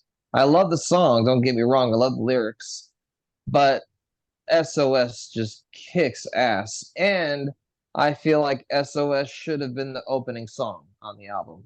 And then it would be followed by Same Old Song and Dance. Yeah. Just what a kick in the teeth that would be if SOS started the album off. So I'm going with SOS. That's my pick. Charles. Thanks. Well, SOS absolutely smokes. And to me, that's what rock is all about in one song, man. Tyler singing his ass off, Hamilton laid down, killer bass work, and I love the swag of that song, but it doesn't hold a candle against Bon Scott alone. I didn't even listen to TNT, so ACDC wins hands down on that one. But I do like that SOS. Come on, this classic ACDC. Yeah. And Jerry. Fucking SOS, man, got some great riffs, dude, and it fucking rocks, man. Don't get me wrong. I love that song. But man, ACDC proves again, less is fucking more, dude. And I love TNT, dude. Love that fucking song. I love the riff. I mean, what more can you say? Malcolm fucking Young is definitely one of the MVPs of that band. He is the MVP of the band, in my opinion. This is actually tough because these are my number 2 albums from both these bands. I like Toys in the Attic better than Get Your Wings. I like Highway to Hell better than High Voltage. So this is actually, I thought this was going to be kind of tough, but I find myself leaning one way. So we'll see how the rest of it goes. But for this one, I'm going to agree with Charles to take TNT. TNT. So then this was close, man. I had to like flip a coin. So SOS won on this one. I do love the sing-along chorus of TNT. It's like TNT. Oi, oi, oi, oi. You know, it gets you fired up, man. That's why they still play it live. It's fucking great. But I'm going with SOS Aerosmith. Nice. Nothing wrong with that. There's nothing wrong with that answer. So that one went 4-2 for Aerosmith. And then we get to next track, which is Train Kept Rolling versus Can I Sit Next to You, Girl, Joseph. Alrighty, so here's where I pissed some people off. I don't know if this is the particular reason why, but I like Train Kept Rolling. I don't love Train Kept Rolling. For some reason, the DJs on the Sirius XM Ozzy's Boneyard station have an absolute hard-on for that song. They will play that song at least once an hour, every day. And I've heard it so many damn times at this point that I never need to hear Train Kept Rolling again for the rest of my life. And I don't know if that's why that I'm not a huge fan of the song, or if it was just that I never really liked the song to begin with. But I like it. I don't love it. That being said, I am going to go with the unpopular choice, and I'm going to pick Can I Sit Next to You, Girl. The Dave Evans version blows chunks. I think Bon did something for this song. It's a lot better than the Dave Evans version. I think it's a really cool song. It has a kind of a sleazy riff throughout it, and I think Bon sounds cool on it. So I'm going to go with that one. Nice. Let's go with Travis next. All right. So we get to the first turd on High Voltage. Can I Sit Next to You, Girl? It's just dull and not interesting to me. I don't like it at all. Train Kept Rolling, however, smokes. I never get burned out on that song. Just the guitar soloing from Dick Wagner and Steve Hunter. It's just like freaking orgasmic. It's just amazing. I love that song. And I'm going with Train Kept Rolling. What did you pick, Joseph? Yeah. AC/DC. ACDC. And did anybody go before Travis? Nope. Okay, Edwin's turning. We got Edwin. We got Edwin now. Okay, I'll do mine now. I'm not in love with either of these songs. That's fine. I mean, I don't Really like them. Yeah, I mean, Train Kept Rolling. Don't get me wrong. Hey, when I first saw them, first concert I ever saw was Aerosmith. They opened up Train Kept Rolling, but just the fast part, like they open just like when Joey Kramer starts the build up, and then the curtain dropped and they kicked ass, and that's the way the Yardbirds did it. The Yardbirds just did like the fast version. I prefer the Yardbirds version. I actually think they did it actually a little heavier in the '60s than Aerosmith does. It's It's a good track. I like it live. I like it in live bootleg when it's just the fast part. Not to say I don't like the slow groovy part. It's all right. And in the context of the album, when I'm listening to Get Your Wings, I'm enjoying it. I'm getting into it. Nice mid-tempo, 70s rock song, good groove. But Dick Wagner is great. But again, it just doesn't sound like Aerosmith. It's funny because I didn't know, but I always thought this doesn't really sound like Joe Perry's style. I used to think he just didn't come into it himself yet. But now I know why. I don't know. I like them sounding a little raw, a little sloppier, like on like real sloppy and cokey. That's how I like my Aerosmith. Drugs and drunk, like Motley Crue, same thing. Yeah. And so again, it sounds like I'm dogging this. I really like Train Kept Rolling, but I don't love it like Joseph. Now, but I don't really love Can I Sit Next to You, Girl either. But it does obviously own that early Dave Evans version, and it shows you what Bon Scott can bring to the band. Plus, the guitar works considerably superior than it was in that early version too. You heard how much the Young brothers have grown. So it's close. It's a pretty close one. Since I've been kind of a dick to ACDC for most of this, I'm going to give them a slight edge. I'm going to give them the win on this one. I'm going to say, Can I sit next to you, girl? Because I think Bon really does shine on this one, and he really takes the song to another level. And it's all really ACDC playing. So I'm going to give that the edge. So there you go. Charles. Well, I thought the guitar work on the AC/DC track is killer, and it's rather original for them, a little bit out of the box. But I actually love Train Kept Rolling, and even with the Scab version doing it, based off that Yardbirds version, and I think it smokes. So I'm gonna take Aerosmith this round. All right, Jerry. I gotta agree with Joseph. I never cared for Train Kept Rolling, man. Never cared for that tune too much. I mean, it's been a staple on their tour for a long time, but who cares? I love Can I Sit Next to You, Girl. I'm sorry, I love that fucking song. I love the guitar riff on it. I love the vocals. Can I sit next to you, girl? Fucking Bon rules, dude. To me, this is a blowout, dude. I said, Can I Sit Next to You, Girl, by a mile. All right. So then I'm gonna go Aerosmith. Train Kept Rolling is just fucking great, fucking dun dun dun dun dun dun dun, fucking blues and fucking. We just did an album by that's coming out tomorrow. A review of Foghat Live with the Eric R and CP Jordan, where there's a song that sounds Train Kept Rolling on that Foghat album. Fucking that riff is just amazing. I gotta go Aerosmith on this one. So that was 3-3. That was a tie. Wow. This next one will be a fucking shutout. No, Just way, fucking write yeah. it down now. Just write it never down now. know, man. But we're gonna get into Seasons of Wither versus Little Lover, Joseph.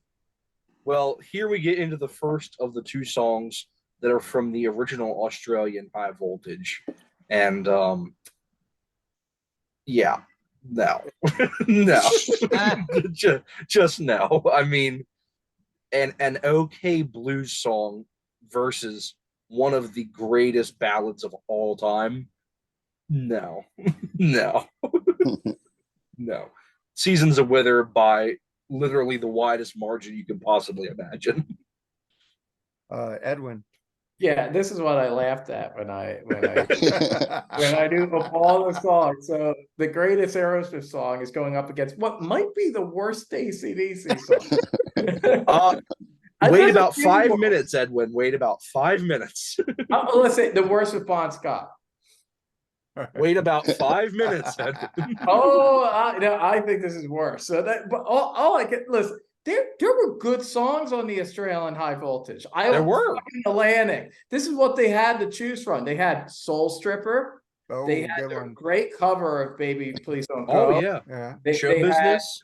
You Can't Get a Hold on Me. Mm-hmm. They had a lot of good songs to choose from. I even like Love Song better in this one. Yeah. So why the fuck did they pick Little Lover? It was the worst song on the Australian High Voltage. Literally the worst song on that album. And they went, yeah, that one. And they put on this out. I prefer TNT because TNT has rocker instead of So tell me you preferred this album with rockers to the Little Lover? So I was never a huge fan of this song. It's not like the worst thing ever, better than Poison, you know. Oh. But Yeah. by Bon Scott AC/DC standards, this is like bottom of the barrel.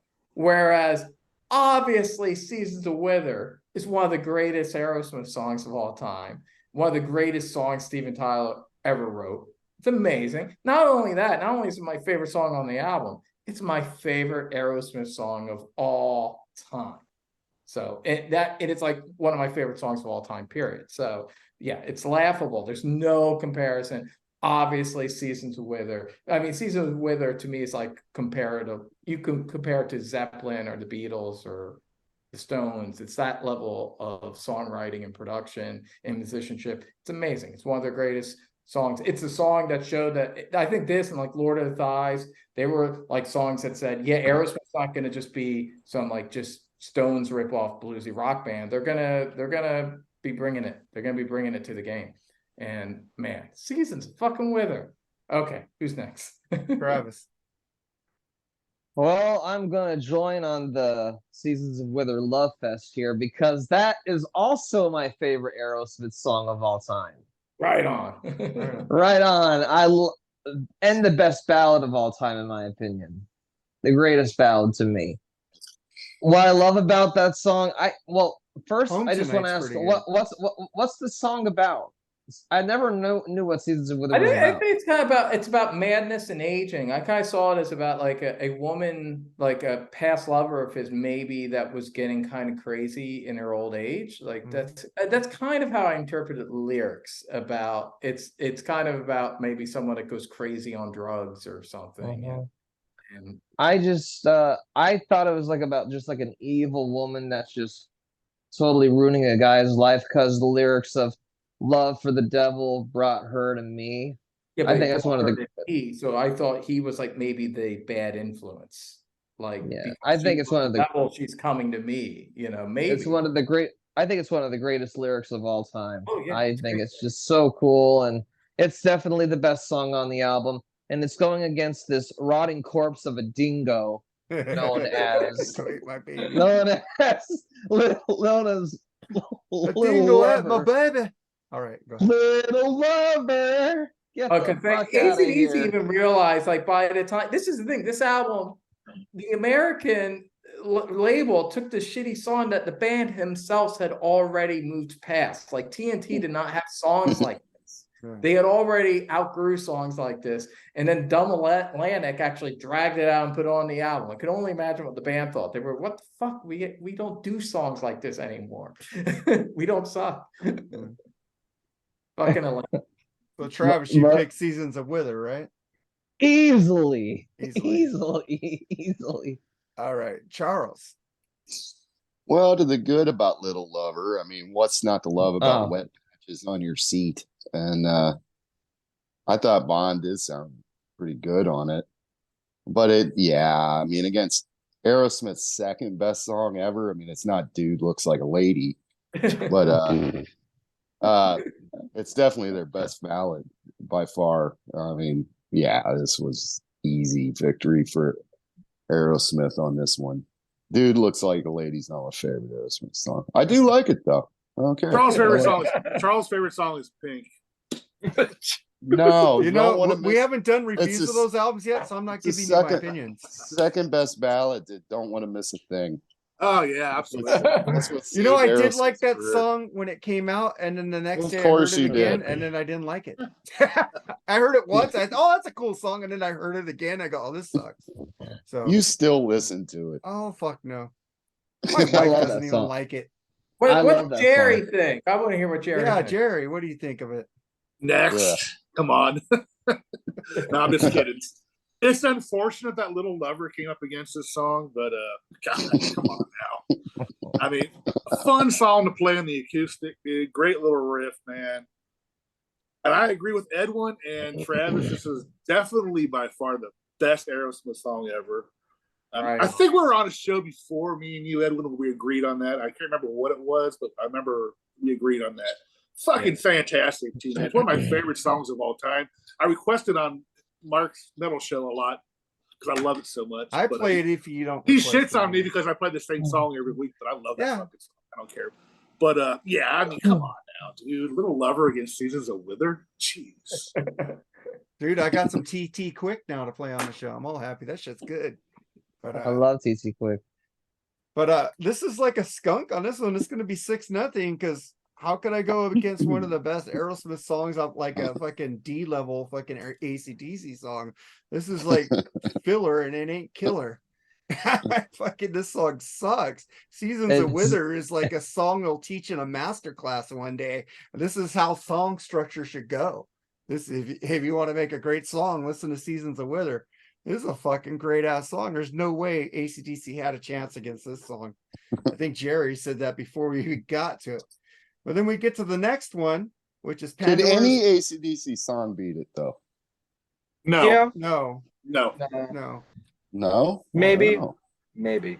Maybe Down Maybe. Payment Blues might be a little there. I did Down Payment Blues, Sin City. There's a few that Powerage would give it its best run for the money, in my opinion. Yeah. But even then, even though I would put Powerage as an overall album over Get Your Wings, I wouldn't put one of those songs against Seasons of Wither. Seasons of Wither is just another level for me. Fair enough. Yeah. It was a highlight of the Unplugged episode they did. Fucking, Yeah. MTV, man. They Just need a to fucking- release that album. It's like you know. legit. It's a top 5 song for me. Period. Like Yeah, it's it's mine Yeah. too. favorite songs of all time. Seasons of Wither. Yeah, because Brian Davis plays that acoustic stuff from the MTV Unplugged, and it's not available to buy. It's like a bootleg, I guess. Yeah, it's crazy. What's Aerosmith doing? I know they should Like, release that. Why is that Unplugged not an official release? It's Well, crazy. they released that's- this. This was pretty and cool. it sounds like dog shit compared to that Unplugged. Yeah, That's there's Yeah, a lot of bands. right, I think it's a rights thing. I think it's a rights thing. There's a lot of bands that never released their Unplugged album. I mean, Pearl wow. Jam just did it a couple of years ago for the first time. They just put it out a couple of years ago. I think it might have been a rights thing. Maybe. I think Aerosmith. I don't know. I don't think they preserved their legacy very well. There's just like there's so much great stuff they could be releasing, and it's real spotty. You know. All right. When's that Oingo Boingo Unplugged coming out? I think the biggest thing that tarnishes Aerosmith's If you legacy. keep this up, this is going to be one of my. Oh, I'm going to pick a fucking live album from Oingo Boingo. If you keep this up, you know Josh.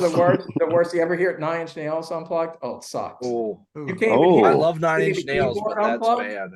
I like the live album. The live album by Nine Nails is really Inch good. Nails is just not meant to be unplugged, dude. I mean, come on. No, but have you heard their live album, All That We Wanted or something? That was a fucking great live album by But- Nine Inch Nails. To your point, Eddie, I think what tarnishes Aerosmith's legacy the most is that probably more people associate them with the awful stuff from the Geffen years than they do from the Atlantic years. And they should be like just like hitting people with all The Columbia years, I mean. Yeah, The Columbia years. I love Done with Mirrors. I love fucking Permanent Vacation. I love Pump. I love Get a Grip. After that, it's spotty. After Get a Grip, they got spot. I like But I Nine still- Lives.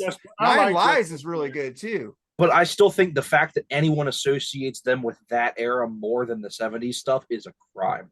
Well, no, they shouldn't. But after But Nine they Lives, do, and got that's the bad. sad part. You think People- about how many times like Pink Floyd, Led Zeppelin, and Stones have re-released their catalog from their like best periods, whereas Aerosmith only has like one series of remasters from like the mid '90s. The last Yeah. time they released their CDs is when they looked like this. yeah, I That's have literally it. it's That's insane. literally it. I got the box. It's set insane over here. considering the quality of the work in the '70s, and like that's your legacy. Build it up, you know. And stop releasing all these greatest hits albums with nothing new on it. Yeah, you know, just stop playing. Yes. Stop catering to Yeah. white trash Nope. hairdressers. Well, And, nobody wants- and just cater to some dudes with some money to spend. You know, Aerosmith did say that when they play around the world, they know them from "I Don't Want to Miss a Thing" and on. Yeah. Yeah, more proof why America's better than the rest. It's true. Man, America, You- Boys in the Attic and Pump are the top Aerosmith Yeah. albums. Rap the You're world. right about the it's a- great. It's You're a right- shame. you're right about It's a shame they're charging way too much for this fucking tour. Yeah. I would love Oh, to. Dude, see I it's had tickets for them in insane. Vegas. They're It wasn't charging that way too expensive. much. Cancel It's it. insane. No, See, Joey the Cramer, I the won't sad see it. part is even Kiss knows how to like uphold their legacy in Oh some yeah, they ways. milk it much Because better. they're putting out like all the soundboards and stuff. They're putting out stuff that people want to buy. Stuff from like They put out this.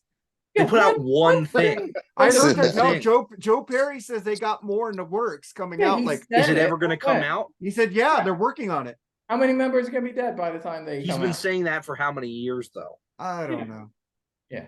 They put out the box set, and that's like literally they've dropped the ball ever since. Pandora's Yeah, box. Pandora's box was the last really cool thing that I got they that right released, there. and that was in the fucking 90s. I was in high That was school. 1991. That was the last time they did anything cool with their discography. Yeah.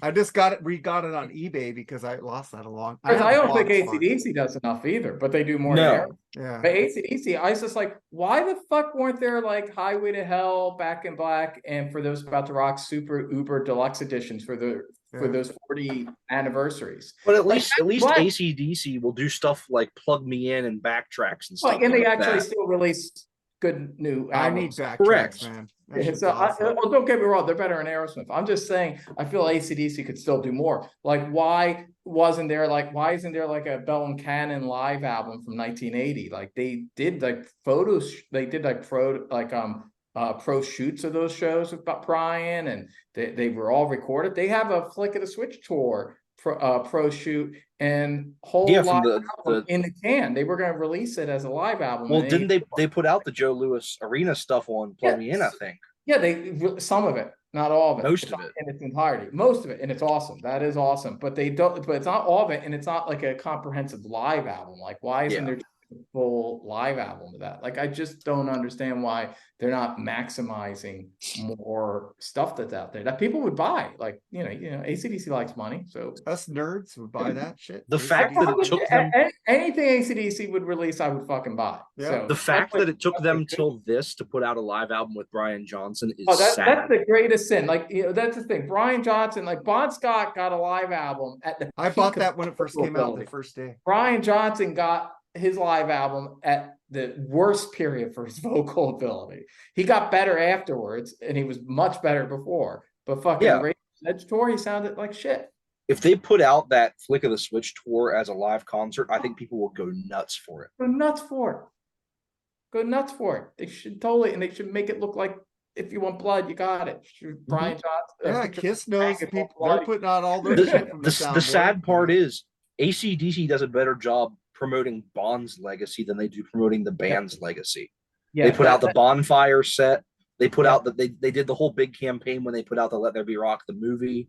They They did don't all promote- that kind of stuff. They don't promote the Brian stuff as much as they should. Even though No. the guy fucking singing with them for 40 years. And to me, the band hit their peak as much as I love Bond. To me, the early 80s, those live clips, if you watch those live clips live, they were Oh fucking- yeah, no, live they were Yeah. untouchable in those first few Brian years. I think the Bell and Cannon tour and Flick of the Switch tour are, that's the peak of them live, and they should be putting that out there for people to see. The fact that there is no full pro shot concert that's been released from the Brian Johnson years pre-Donington is insane.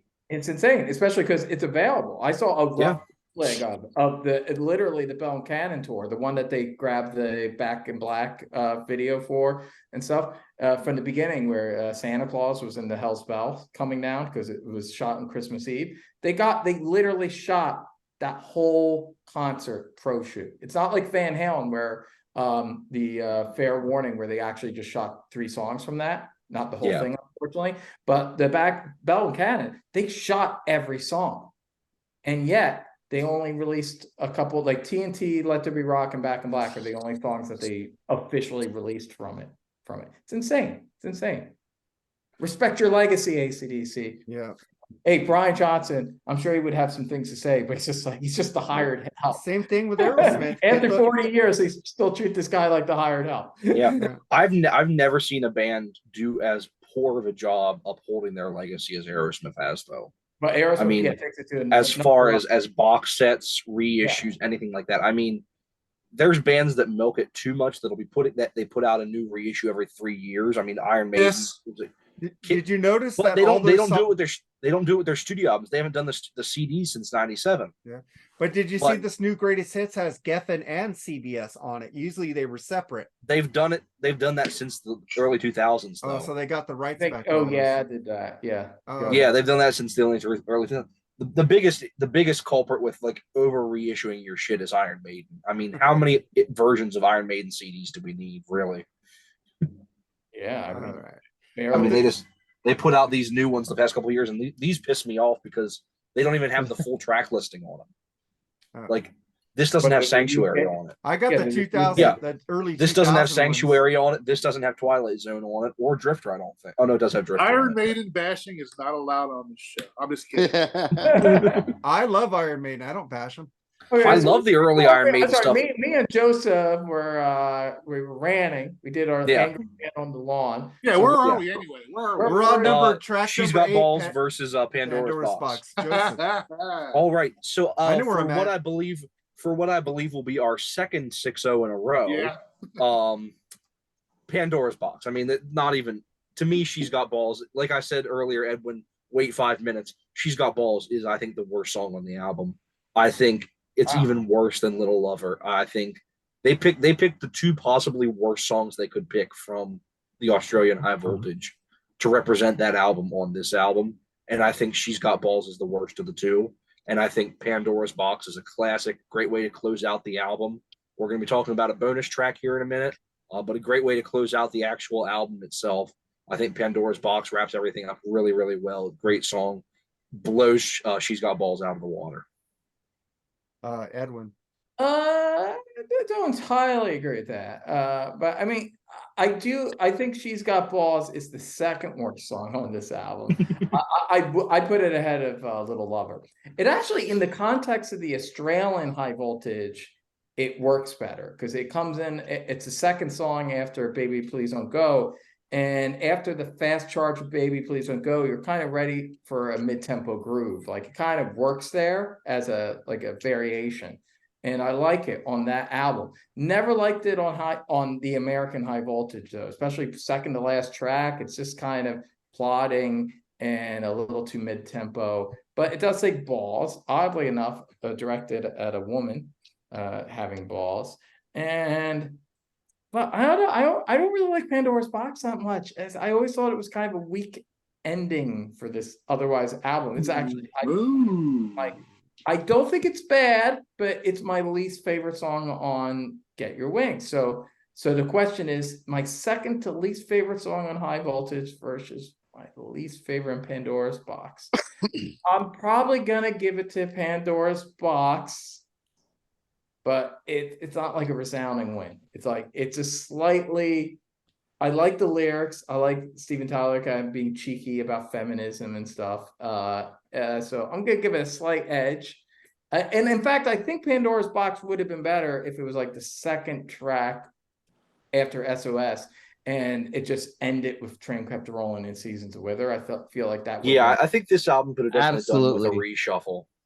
Yeah, I just don't think it's not a bad album track. I just don't think it's a great ending. So because of that, I'm gonna give it a slight edge on She's Got Balls. So yeah, Pandora's Box wins.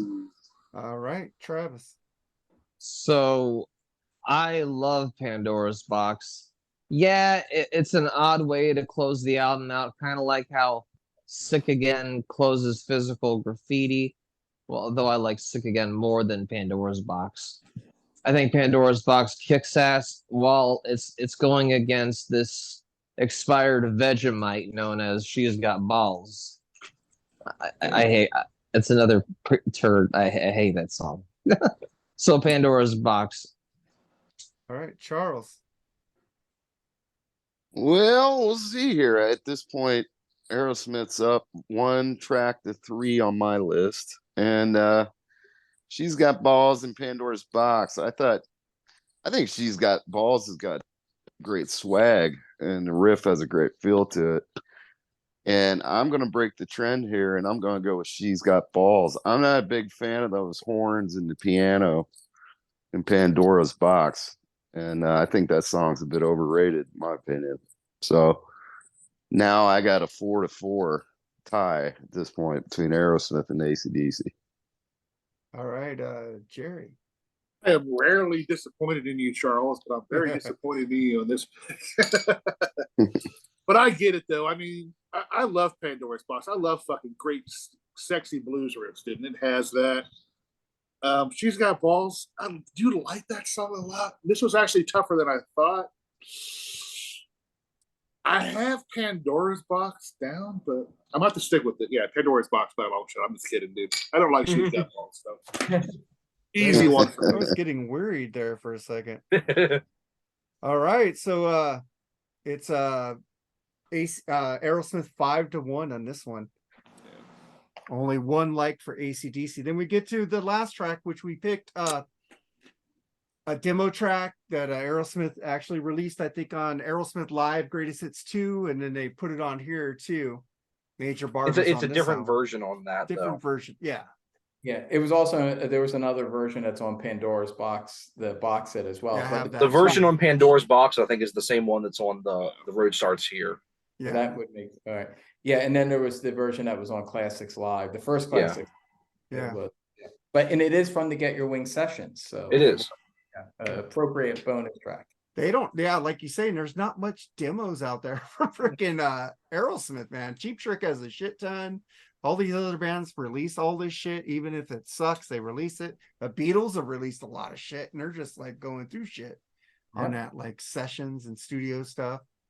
You know, but we're getting to the last track, Major Barber versus the last real track on ACDC's High Voltage, the title track, High Voltage. Joseph.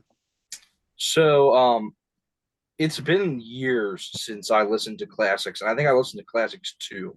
I don't know if I had both of them on cassette. I don't know if I remember ever listening to Classics 1. And yeah, I think there's a very resounding reason that this song did not make the album. I think this song sucks ass. I truly think this song is atrocious. And I High Voltage by far. I mean, High Voltage is an amazing song. It's just a great like party ACDC song, just a real fun song.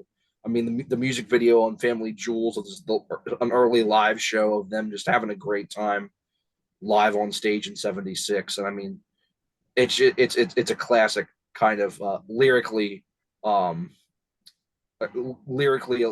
of the songs on this album about just the rock and roll lifestyle, and this is one of my favorites on the album. I gotta go with High Voltage. Edwin. Yeah, this is gonna be a fucking shutout. Yeah. Major, I don't hate it as much as Joseph does, but like Joseph said, yeah, you listen to it, yeah, you get why it didn't make the cut. If it was on Get Your Wings, it'd be the worst song on Get Your Wings. So I get it. It's fine as a bonus track, you know, to throw on something else later or box set. But as an album track, yeah, it's not on the level of all the other Get Your Wings tracks. Whereas High Voltage is one of the better songs on High Voltage. In fact, I would have put High Voltage ahead of Pandora's Box if it was actually up against that one. I would have as well. Yeah, I think the ACDC definitely ended their album stronger than Aerosmith did in this case. So yeah, High Voltage is great, kicks ass. Not actually, it was the ending. It was the second to last song on TNT. What happens is it actually segues into School Days, a cover of Chuck Berry's School Days. The songs go right into each other on TNT, but they just faded it out real quick and ended it, which that is one of the few things that I think works well, even though I do like their cover of School Days and it's a great Chuck Berry song. That I understand the decision. You know, ending on a Chuck Berry song in the mid '70s might seem a little old fashioned to the American market. And High Voltage worked really well, and it was a long chorus, so it actually worked well to fade out. So that was like the one thing that they did. I would have kept Rocker on it and not had Little Lover, but short of that, everything else kind of made sense. And have Soul Stripper instead of like She's Got Balls, and then that might have been a really strong first album for the American marketplace. But whatever, they fucked up. That's the thing too. And then they blamed ACDC later with Dirty Deeds. They're like, hey, that other album didn't do so well. Well, yeah, pick songs like "She's Got Balls" and little. You know, don't blame the ACDC. They gave you more than enough good songs to put out a great American debut. They gave him 2 whole albums, and they. Yeah, God damn! You ever Soul Stripper? It's so amazing. How could you not amazing. put that song on this album? Pretty much the entirety of the 74 Jailbreak EP. Yeah. Yeah, you know, it's amazing. But anyway, High Voltage, great song. It was not on the Australian album called High Voltage. It was that thing that bands do sometimes where they release a title track and then put it on the next album. Like One Through the Night. Yeah, the Doors did that. Yeah. AC/DC would do that a couple of times. If you want blood, you've got it. But yeah, High Voltage destroys fucking Major Barber. It's fucking sad. I feel a little sorry for Major Barber, but come on. Who's gonna pick that song? No one. Travis. Never know. Well, you got Major Barbara, which makes dude looks like a tramp. Well, you got Major Barbara, Travis is which in makes there. dude looks like a tranny. Sound like no more, no more. Yeah. Oh, what? What song are you picking? Major Barbara makes dude looks There like you a go. tranny. Look like no more, no more. Gotcha. Okay. High Voltage. High Voltage is the best damn song on the album. We need that disclaimer you use on your show, Edwin, about the tranny. What we don't care for just people. tell them how much you love trannies. Go ahead. I adore trannies. There you go. All right, man. I adore trannies. What you do with your life is your own fucking business. Yeah, It's all exactly. good. You know, I'm just making an Ian Wadley style joke. Yeah, but I'm not Ian Wadley. We can't get away with that. I'm just joking with you, dude. I thought that was funny. I love that song. Fuck. Where we they at? wrote, they wrote that about Vince Neil, right? They thought he was a chick. Yes. Well, they took inspiration from the overrated vocalist and made an overrated song. So Charles. Well, I didn't mind the sound of that Major Barbara. It was interesting, but yeah, this was a crusher. High Voltage easily. And so on my final tally, AC/DC pulls out by 1 track. But for anybody that hasn't ever heard the Aerosmith album, they should check it out. Check out both of them, I'd say, because they're pretty neck and neck to me. That's the funny thing about these track versus tracks. Sometimes it just depends on what track's going against what. Yeah, a lot of people on the group are split. AC/DC, Aerosmith, AC/DC, Aerosmith, and I go, well, find out what we think. But, both great bands, and I'm holding out for an Axl DC live album. Never. That's what I want to get. I'd buy that in a heartbeat. That would be so sad if they put out an Axl DC live album before they put out any of the classic Brian stuff. I know, but they probably would. I'd love it though. I'd definitely buy it. Dude, Axl was fucking awesome with them, dude. I didn't get a chance to see them. I wish I would have, but that would be amazing. I'd love to hear that. So Jerry, High Voltage or Major Barbara?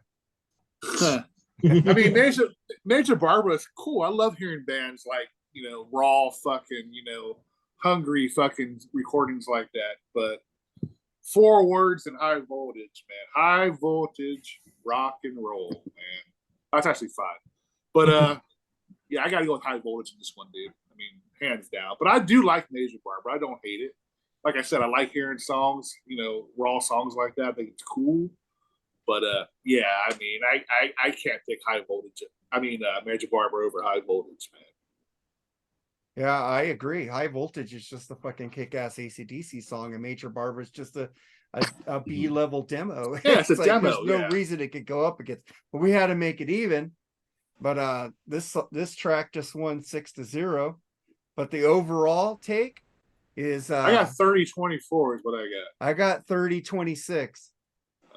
AC/DC lost by 4. Okay. Which is respectable. Yeah, it's pretty damn close. I think that's a fair measuring between the albums. I mean, it had Seasons of Wither, and I think Lord of Thighs gave it. Yeah, I think there was more O and 6s for Aerosmith getting 6-0 than ACDC. Yeah, I think did there were- on I the think there last was- track. Yeah, I there think was there two was two. 6-0s. Oh Yeah. wait, the ACDC had some. Well, they had two, and Aerosmith had one. Oh, they had two 6-0s too. But Yeah. Aerosmith had more 4-2s. Yeah. Yeah, well, I think it's a better album, but Yeah. they are close. I Yeah. mean, High Voltage. Aerosmith won mine. Aerosmith won 5-4 for me. Yeah, 5-4 to me too. Yeah, I won 6-3 actually on this one, man, with ACDC. ACDC. Travis. I honestly lost track. I'm Well, sorry. what album do you like better? I think you like the Aerosmith one better. Obviously, I love Get Your Wings More. That's my second favorite Aerosmith album. My favorite is Toys in the Attic. Was in the attic. Charles. Yes. You said yours already, right? Yeah, ACDC 5-4. All right, but the battle was won by Aerosmith Get Your Wings over ACDC's High Voltage. That was a cool battle, man. Mhm. Yeah, it So- was. Let's get Edwin, pimp your stuff, man. Hey, I'm Edwin Cannistraci here. I'm on YouTube. I talk about music and shit now. I got my epic Bob Dylan thing, who I think influenced Bon Scott in the early years, especially with Jack and Big Balls. I think there was a little bit of Rainy Day Women influence on the puns there. And plus, Bon used to do different stuff. He was like into hippie folk rock band, like Fraternity and stuff like that. So anyway, so if you're interested in someone that probably influenced Bon Scott, check out my Bob Dylan videos. And of course, I talked about ACDC so much and Aerosmith, both these fucking bands. I have a whole bunch of videos about because they're two of my favorite bands. So yeah, I even have a video where I talked about Gems, just Gems, probably the only person on YouTube talking about Gems. So I got that. I also have this podcast, Rock Overview Podcast, with my fucking main man, Eric Jordan, RNCP. So check that out. We got the Melvins episode right now where we're chatting with the Melvins with the great Sam Wetz. And that's a really funny episode. Really funny. Check it out. Sam Wetz does all these funny voices. He was having us laugh the whole time. And you might learn a thing or two about the Melvins. We got a Beatles one coming up. Early Beatles, actually, which maybe some motherfucker that's in one of these boxes up here might be in. So which guy do you think would be talking about the Beatles with us? Yeah, I wonder who. I wonder who that could possibly be. Charles. Some cat that's an Anglophile that has Obi-Wan Kenobi backing him up. Yeah, maybe.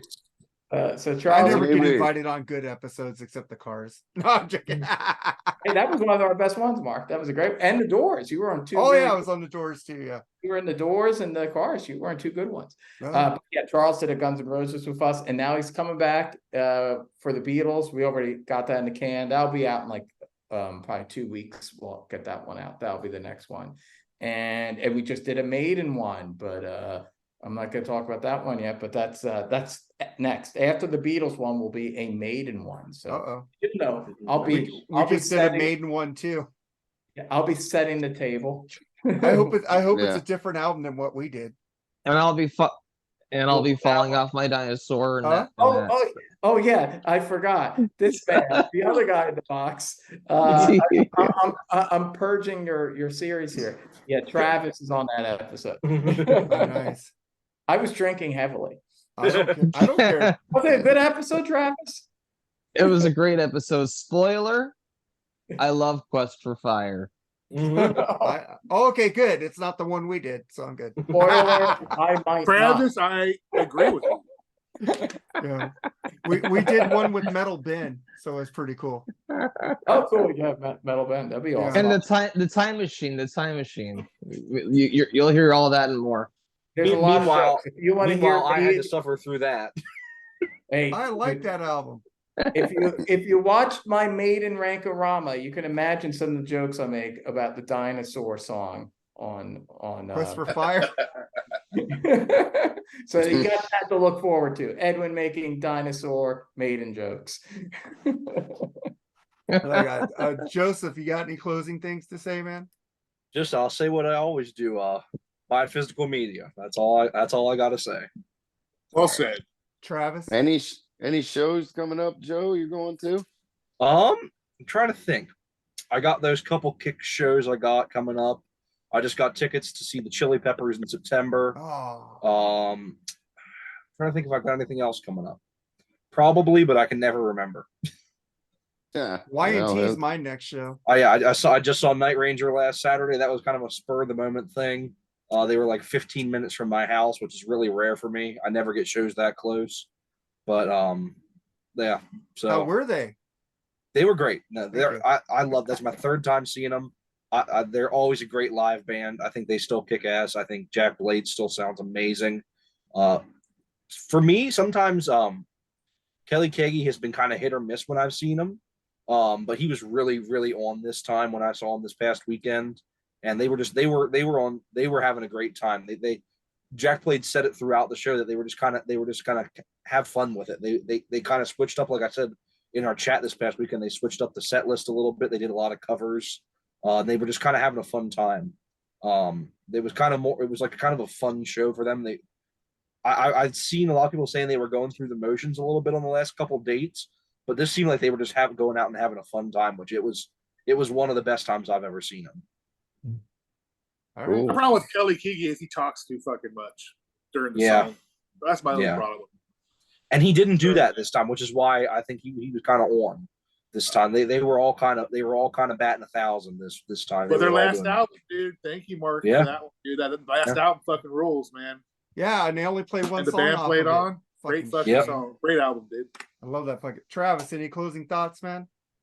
Well, speaking of concerts, the last concert I saw was Noel Gallagher's High Flying Birds. It was a fantastic show. And in August, I'm going to be seeing Alice Cooper and Rob Zombie with Ministry and Filter 2.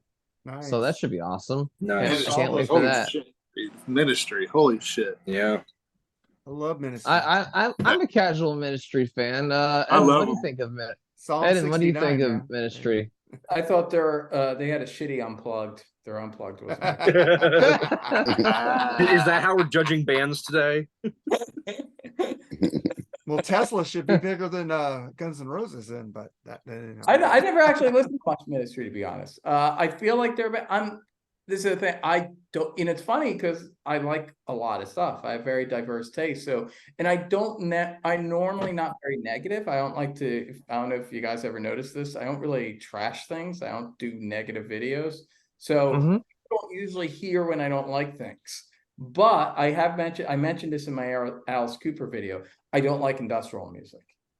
Ministry's industrial. I love the album Psalm 69. Jesus I built my can hot kind of rod. hear that Ministry is a good industrial band. Like I can hear they're good, but I just don't like that kind of music. I just don't like the sound of industrial metal or industrial rock. So it's like, I'm sure if I dive deep, I could find a song here and there, but it's just not my thing. I'm not really into Nine Inch Nails or Rob Zombie or Skinny Puppy or Revolting Cocks or any of that shit. It's just not really KMFDM. Real band. Yeah, I wasn't either. I wasn't either into those type of bands. But I do Yeah, like I'm not really- metal machine But- music. But I just want to That's sorry, I also. just barked in my mouth that's a little different. bit. That's more like that's ambient. Ambient's a little different from industrial because it could be in the background. And you know what? The worst music is EDM. I'm sorry. I've been delving more into the Velvet Underground lately. I've been getting more into them. I I'm so really sorry. dig it. I've been also getting into Hawkwind, Hawkwind, thanks to Sam Wetz. Yeah. I really liking that stuff. And I also, one last thing I want to say is I love being on the show. Thank you guys. And when I was getting into like podcasts, I would see you guys, most of you guys on like episodes of podcasts, and I can't believe I'm actually on these kind of things with you guys now. I think it's awesome. So thank you for having me on. Yeah. Thank you.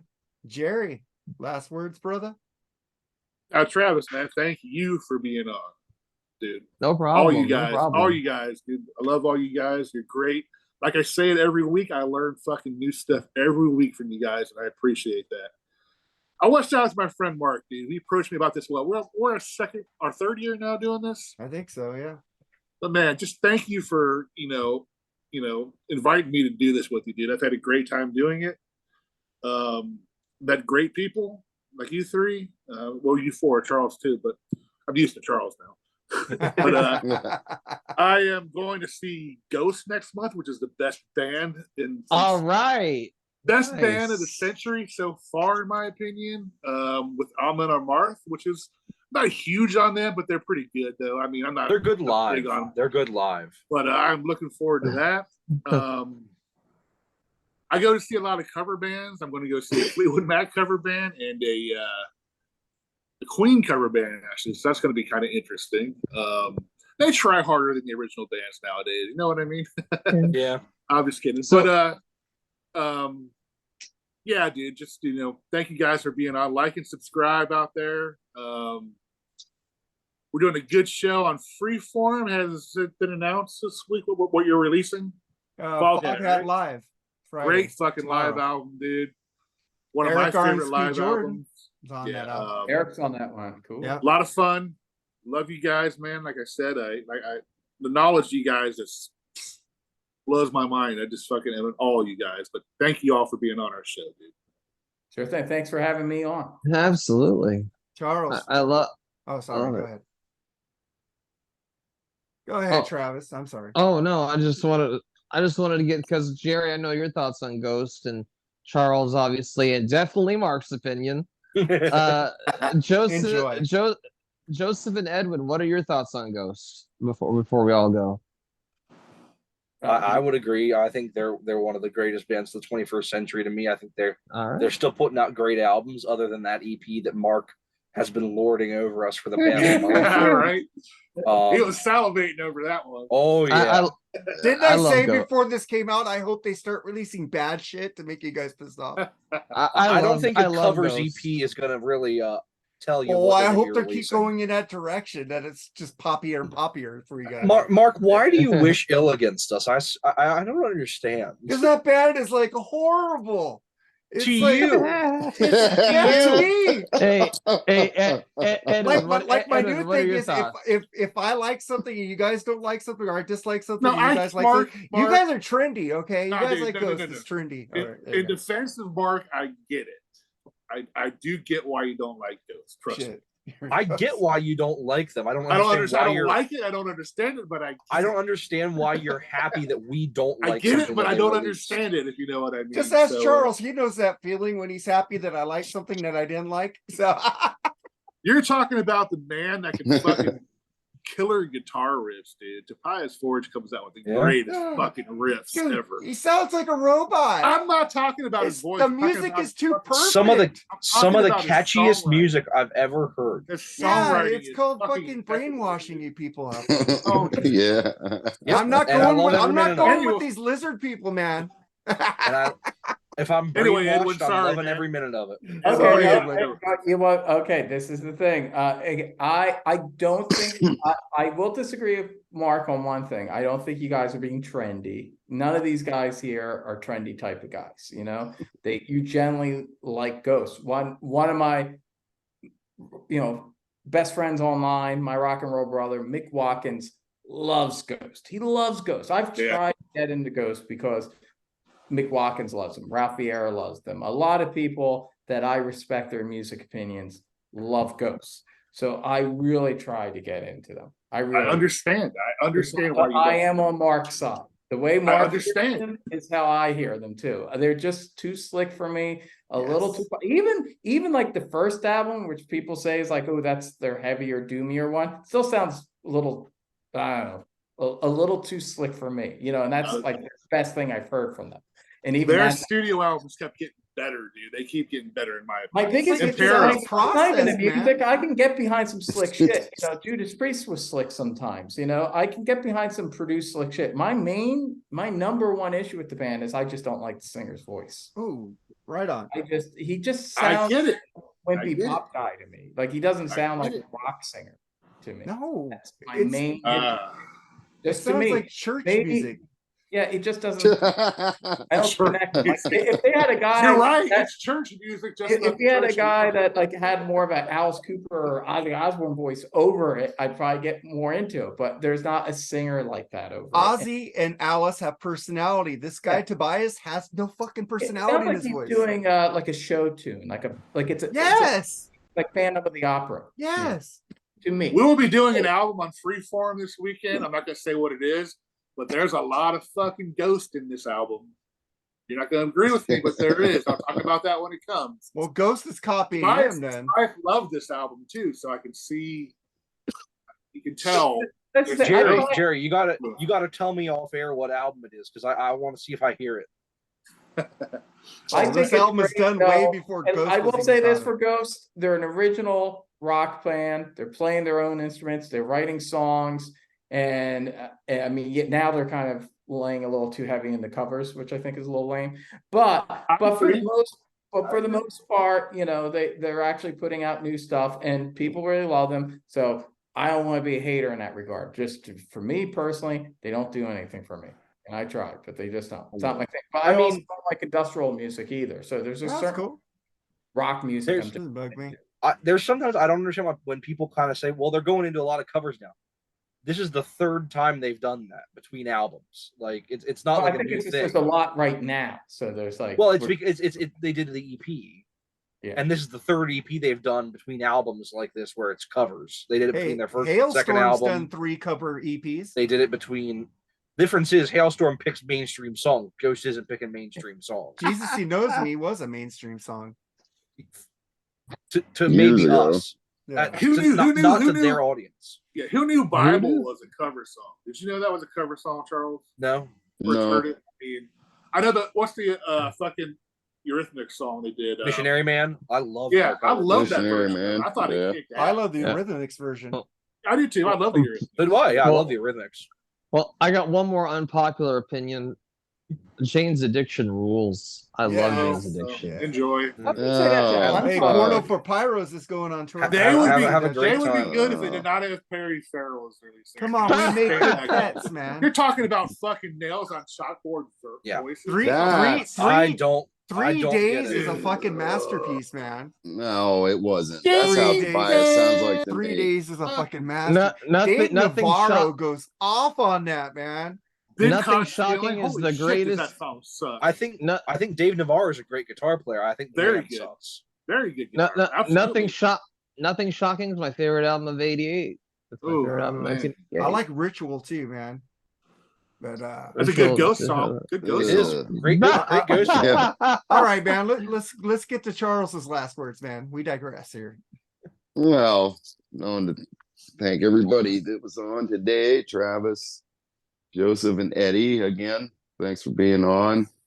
Thank my co-hosts here and like, share, subscribe. Ghost rules. Yes, they Fucking do.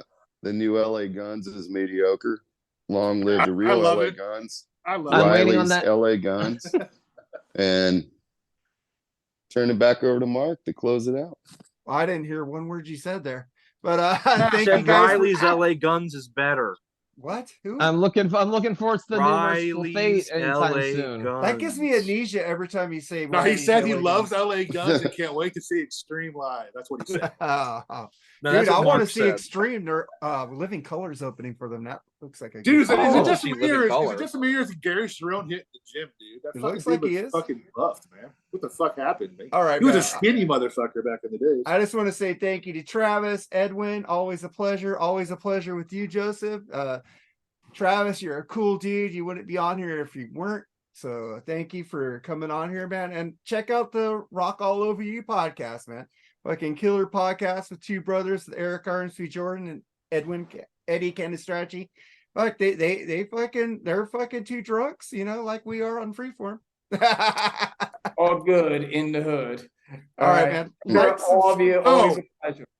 Like, One more- subscribe, put a thumbs up. Go ahead. One more thing, if I may. Andy, speaking of Aerosmith, Andy, I don't know if it's next week or the week after, is doing a Aerosmith one and done show, which is like one album, one song from the album, and you know how you like the best to move on. So if anybody wants to be on that show, hit him up, dude. I always love doing Aerosmith shows, so he'd probably love to have you guys as guests if you asked him. So Yeah, totally.